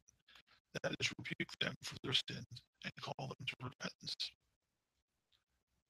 The city of Nineveh was the capital of the Assyrian Empire, and was a large and prominent city in its day. It was not a city of Israel at all. God called Jonah to go to a pagan Gentile city and call them to repentance. It was the large, important capital of a dominating empire, surely an intimidating place to go. So why did God want Jonah to go? Because God saw their wickedness. None of man's wickedness is hidden before God. He sees it all, and it may come to a point where he demands the specific warning and judgment of God. Get that, America?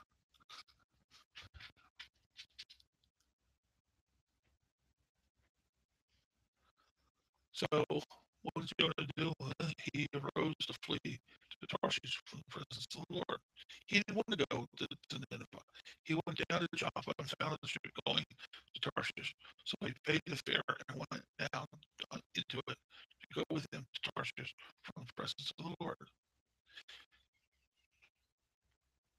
So why did he want to go to Nineveh and do what the Lord told him to do? It may have been because he was given a difficult job to do. Nahum 33, 1 to 4 gives us a good idea of how wicked the people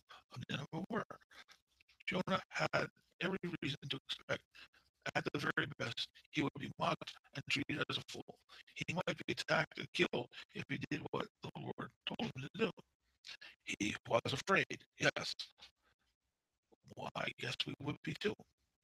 It was also because Jonah didn't want the Assyrians in Nineveh to escape God's judgment. He hated them, honestly.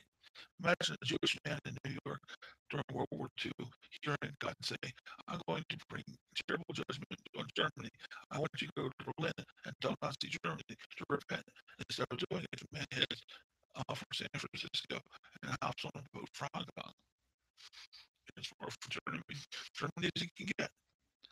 It's easy to discuss Jonah's reasons for not going to doing what God told him to do. But what is our reason?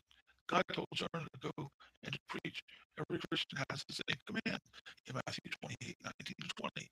With Jonah's example before us, we have even less reason than Jonah for our disobedience.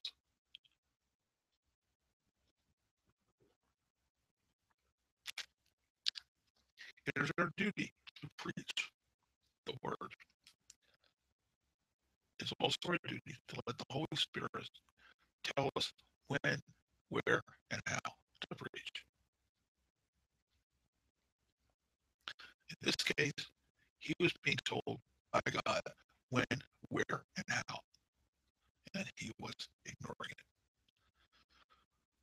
So why did Jonah choose Tarshish as his destination? Because the city was thought to be towards the end of the earth, and is always associated with ships in the Bible. Jonah wanted to go as far as he could to escape God's presence, but this was a futile attempt.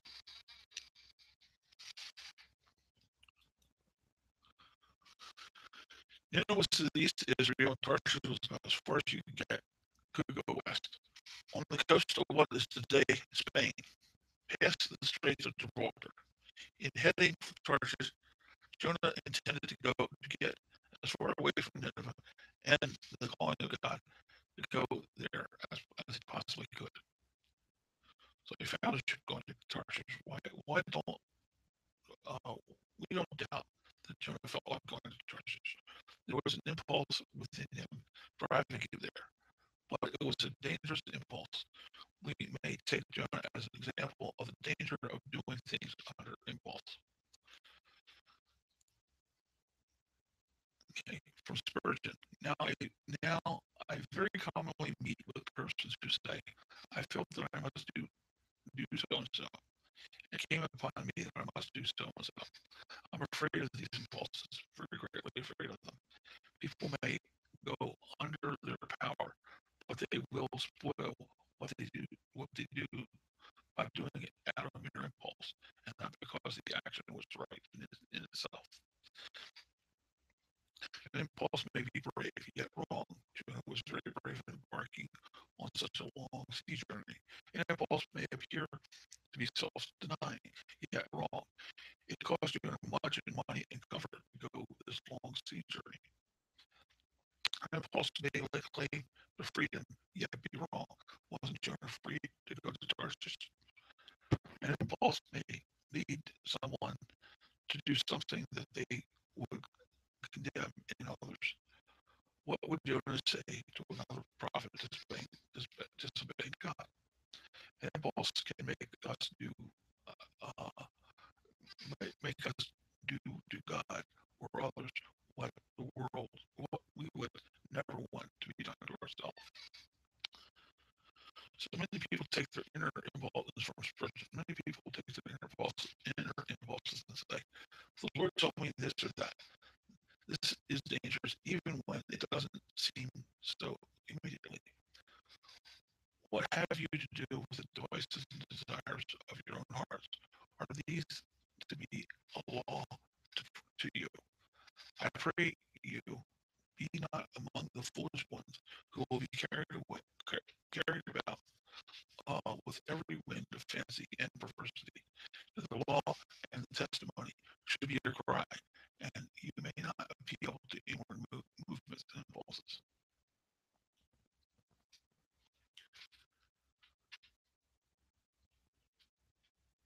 Perhaps even Jonah felt the Lord provided the money for this fair. This shows the danger of being guided by circumstances.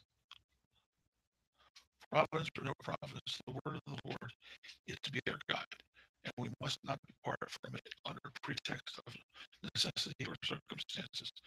It is easy to take up providence when you want to do so.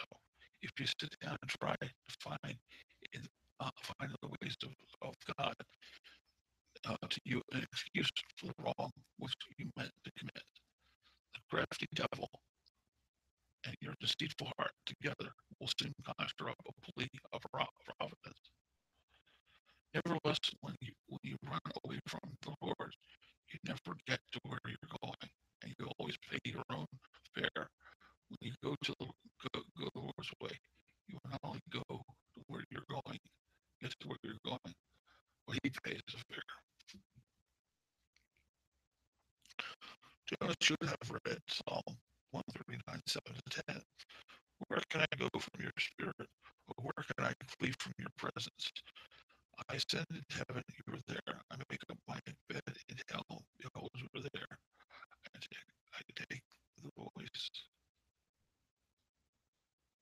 warning, of warning and dwell in the uttermost parts of the sea. Even there your hand shall lead me, and your right hand shall hold me. You can't escape the presence of God. All the while the ship all the while the ship sailed smoothly over the sea, Jonah forgot his God. He could not have distinguished him from the various heathen on board. He was just as bad as they were.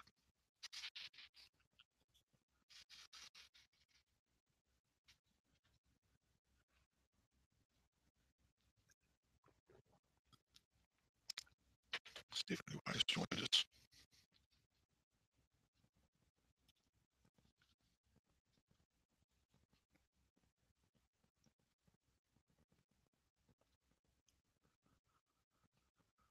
Nope, not yet.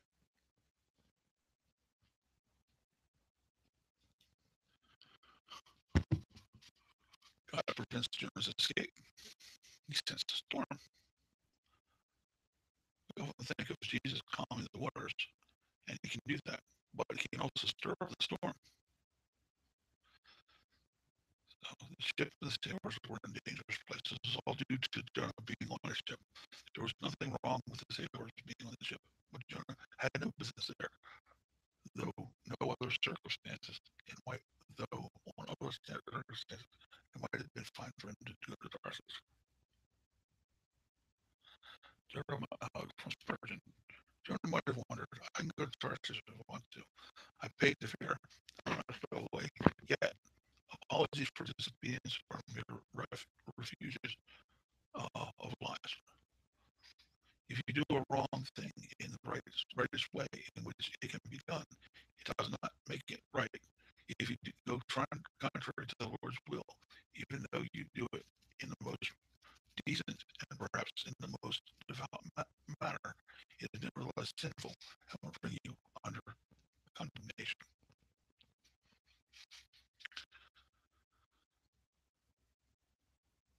In this case, every man cried out to his God when in trouble. Man does his best to fix the problem. In this case, they threw the cargo overboard. When that wasn't enough, man also instinctively turns to his God. If he doesn't know the true God, the God of the Bible, before we are in trouble, we may sincerely turn to a false or imaginary God, one of our own making. Many people assume they can put off doing their business with God until they choose a better time to do it. Nevertheless, it is extremely presumptuous to think that in the moment of crisis, we will be able to call upon the true God if we have not dealt with him before. So, how could Jonah sleep in the middle of the storm? Perhaps because the storm outside seemed insignificant to him in comparison to the storm inside, the storm that came from his resistance to God. What a curious and tragic scene. All the sailors were religious men, devout in their prayers to their gods. Yet their gods were really nothing and could do nothing. There was one man on board who had a relationship with the true God, his word, and worshipped him. Yet he was asleep, like so many of us are asleep. You know, people go into their churches and they sit there and they listen to the Nicolaitans or something in the pulpit. Yet they might as well just close their eyes and start snoring because they're asleep.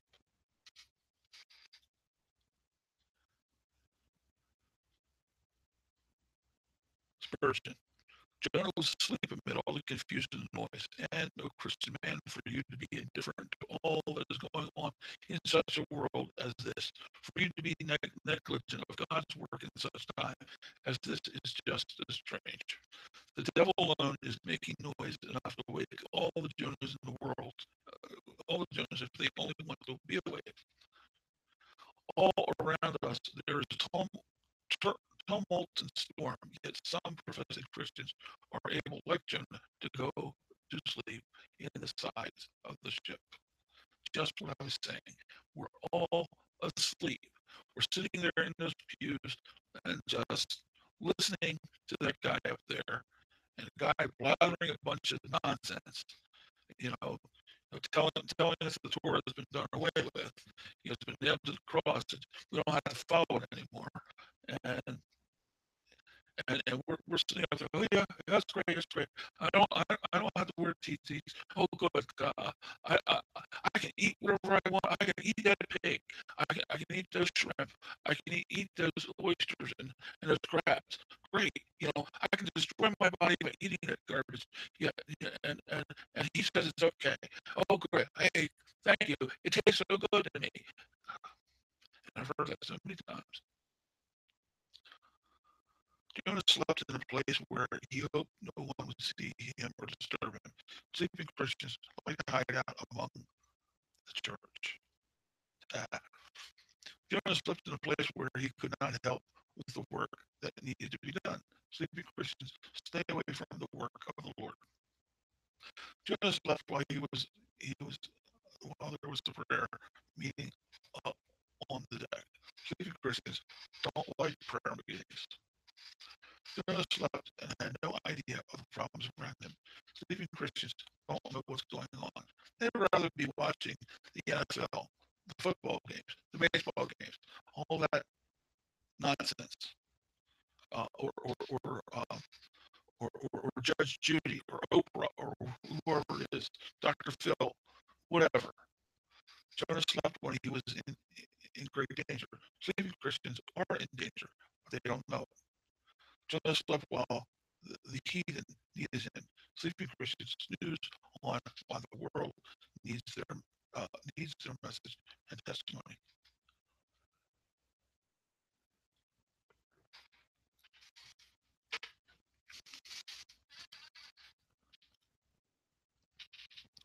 Some sleeping Christians protest that they are not asleep at all. We talk about Jesus, but can you talk in your sleep? We have a walk for Jesus, but can you walk in your sleep? We have passion for Jesus. I just wept in worship the other day, but can you cry in your sleep? We have joy and rejoice in Jesus, but can you laugh in your sleep? We think about Jesus all the time, but you can think while you're asleep. What you can think while you're asleep, we call it dreaming. How can you know that you are not asleep? Then, from Spurgeon, then what do you mean by a man being really awake? I mean, two or three things. I mean, first, his having a thorough consciousness of the reality of spiritual things. When I speak of a wakeful man, I mean one who does not take the soul to be a fancy, nor heaven to be a fiction, nor hell to be a tale, but who acts among the sons of men as though these things were the only substances, and all other things the shadows. I want men of stern resolution, for no Christian is awake unless he steadfastly determines to serve his God. Come fair, come foul. What do you mean, sleeper? Arise, call your God. The captain knew that his crew cried to their gods, but but it did nothing. Perhaps Jonah's God could do something in this case. It must have seemed ironic to Jonah that the sailors demanded that he call on his God. His only reason for being on that ship was to escape his God.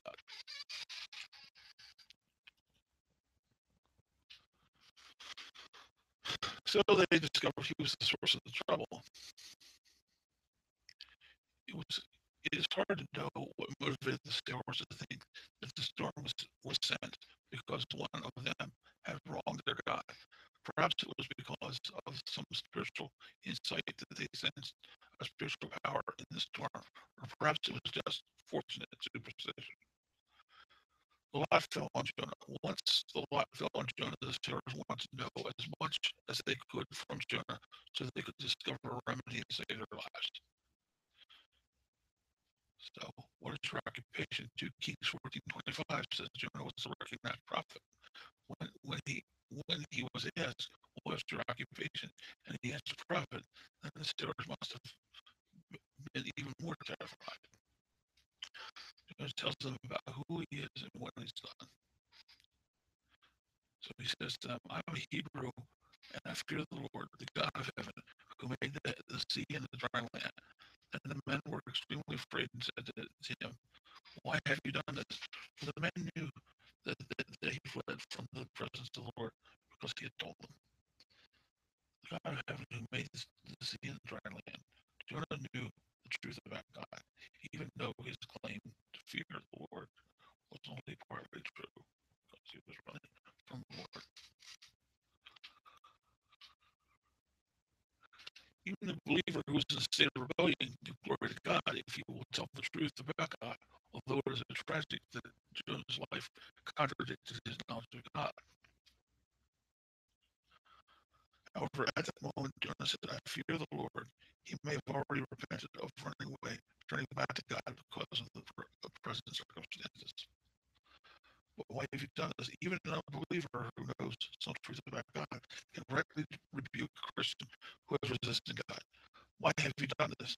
Is the most logical question in the world, even for an unbeliever to ask a believer. Jonah is a request. If we throw to the sea, the sailors reluctantly agree. What shall we do? Do you that the sea may be calm for us? The more the sailors hear, the worse the situation. Yes, the sea was growing more tempestuous. Tempestuous.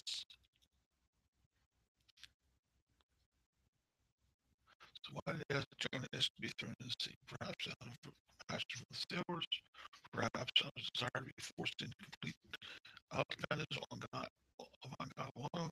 After all, there is no safer place than casting yourself totally upon God. Perhaps out of a feeling that something that anything was better than his continually resistance against and running away from God.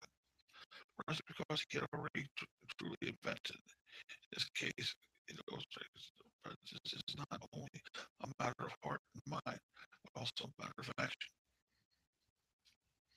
Nevertheless, the men rowed hard to return to land. The sailors did not want to throw down into the sea because they believed his God was for real, and they dreaded the consequences of throwing a prophet, even just being a prophet, into the sea. Still, when the hope seemed to be lost, they took precautions.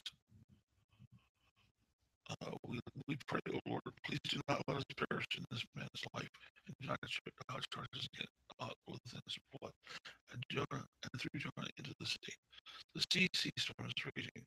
The immediate end of the storm proved that Jonah's God was for real, and that Jonah's resistance to God was the real problem.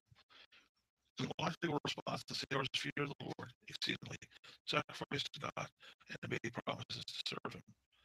The sailors moved from fearing the Lord to storms. The sailors moved from fearing the storm to fearing the Lord, just as the disciples in the boat did when Jesus claimed the calm of the storm in Mark 4:35-41.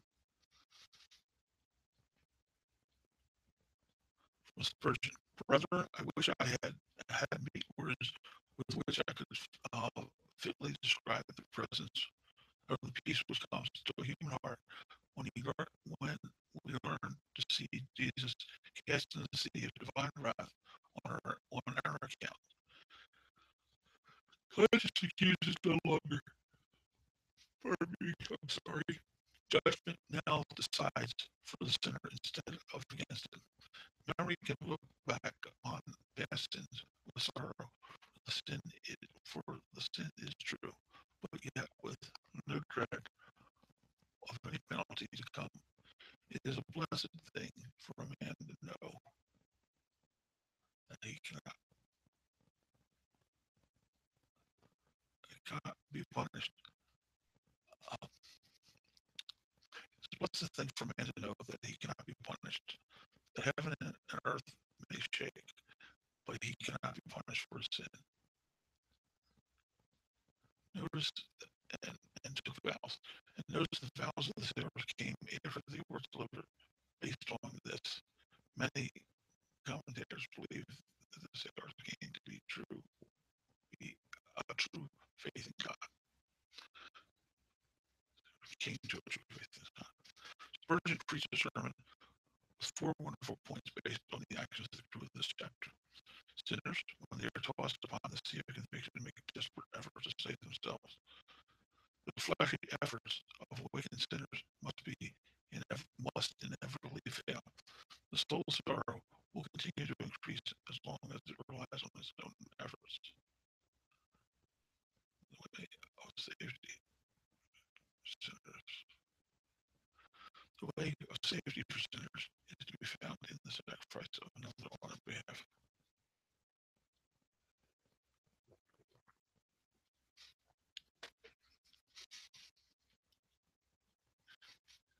So, in the belly of the fish.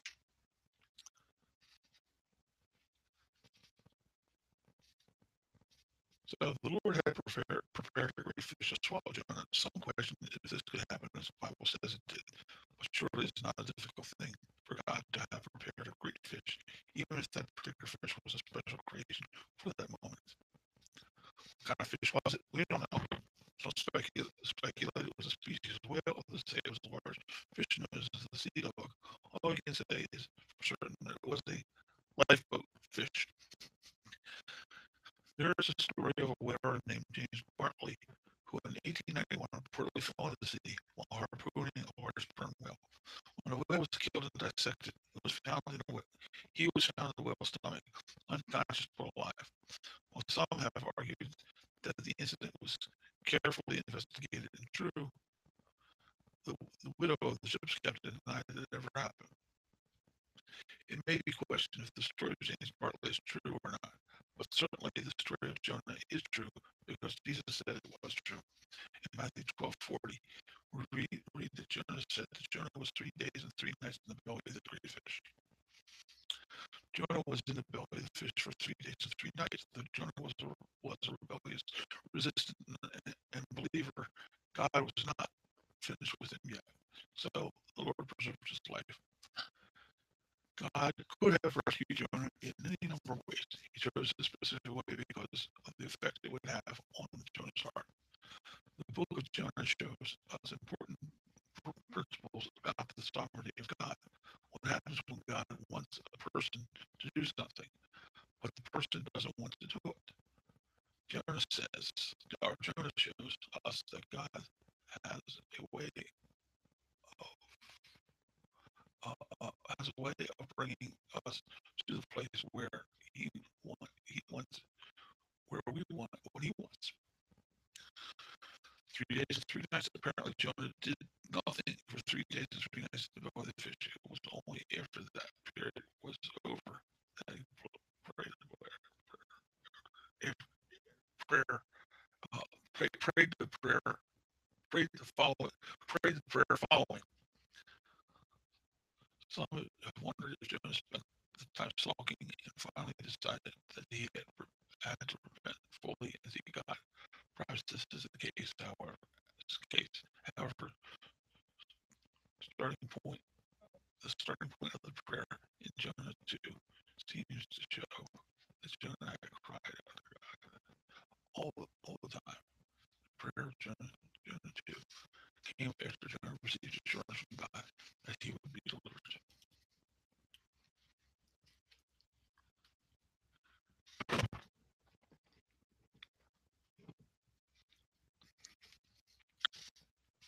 Jonah praises God in his deliverance.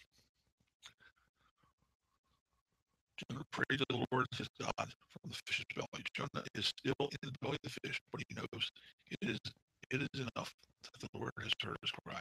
You heard my voice. In faith, Jonah knows that he will be delivered. Jonah knew God heard him before the answer came. This shows that Jonah had faith and that God can give us a total peace and assurance that our prayers are answered even before the actual answer comes. In this and the rest of the chapter, Jonah's prayer incorporates many phrases and figures of the speech from the Psalms. This shows that Jonah was a man who knew God's word and knew it by heart, because there was no Bible and no candle in the fish's belly. Excuse me a second, folks.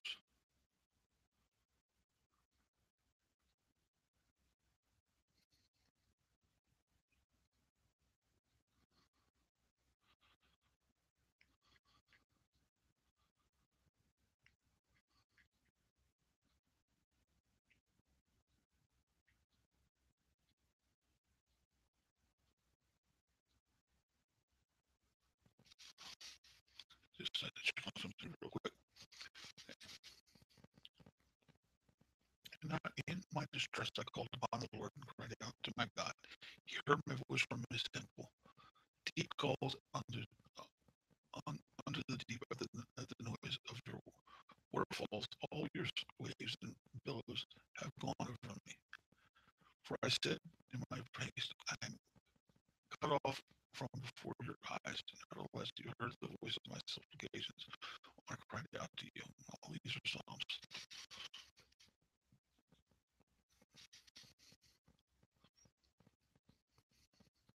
Jonah recounts his predicament, his cry to God, and God's faithful answer. He cast me in the deep. Jonah realizes that it was not the sailors that cast him into the sea. It was God himself. Jonah sees that he was never been out of God's hands. He tried to run from him. Having cast out of your sight, Jonah's greatest pain was not the calamity, but the separation from God. His feeling that he was cast out of your sight. Still, he has determined if in the even in the belly of the fish to turn his heart towards God and his temple. Simply Jonah remembered the Lord. You have brought up my life from the pit of the Lord, my God. Again, Jonah can praise God for the answers of prayer before the answer came, because God gave him assurance. So Jonah declares his commitment to God. Those who regard worthless idols forsake their own mercy. Jonah realized that resisting God, running from him, is like being an idolater. Jonah repents from running away from God, and he turns to God with sacrifice and thanksgiving. He will pay his vows to God and do whatever God tells him to do. At one time or another, Jonah had probably said that what we all said, Lord, I'll do whatever you want me to do. Now Jonah realizes fully that he must stop resisting God and he should pay his vows to God.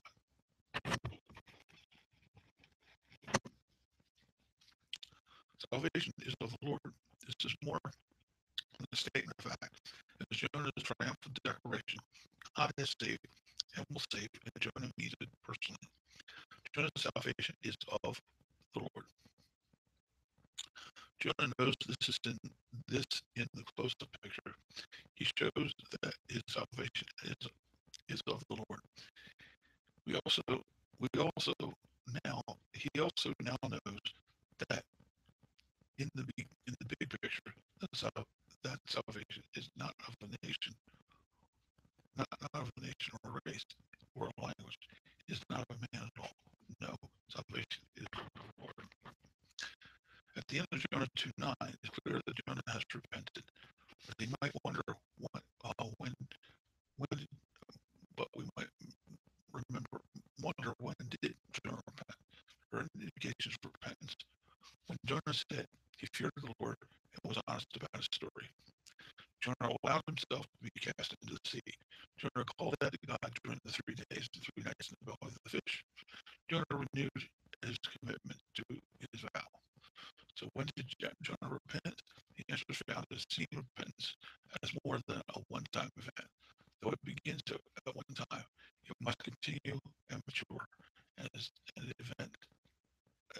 It is an event, but it is also a process.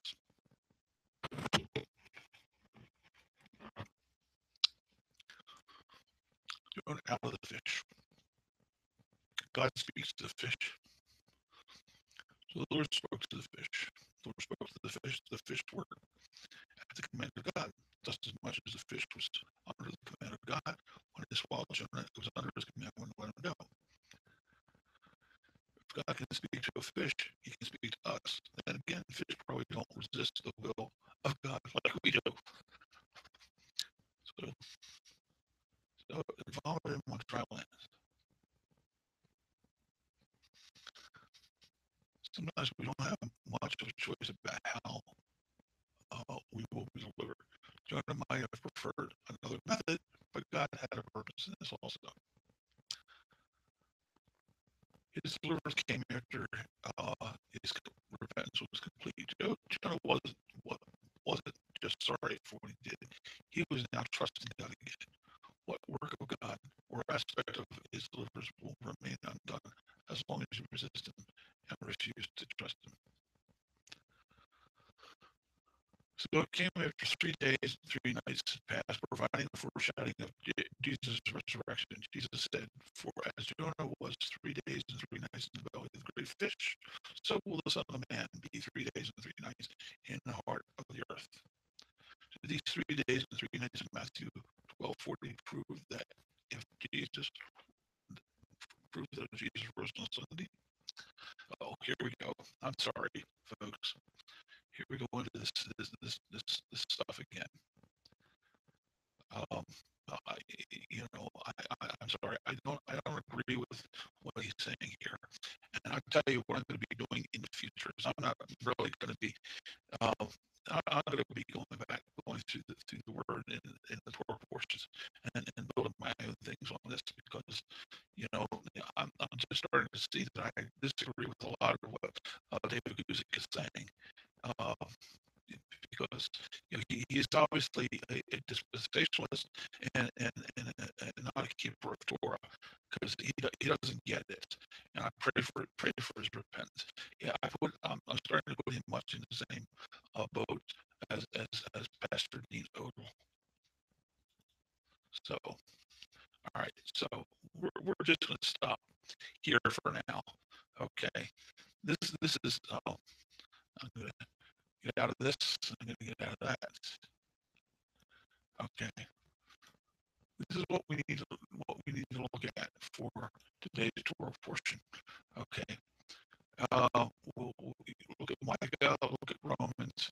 I didn't really look at what David Guzik had to say in Romans, but I'm sure it was all against Torah. So, so with that, folks, I think I'm going to bring this one to an end. And I'm going to pray. I'm going to ask you to please go look at these passages for yourself, and you see, go onto my website, uh, which is www.torah-keepers.org, and go ahead and look at the Torah portion for the day, and look at um, what is being said there. So folks, I'm going to stop sharing for now, and I'm just going to bid you all to have a rest for the rest of the Day of Atonement. To have a good day. Thank you very much, and have a beautiful day.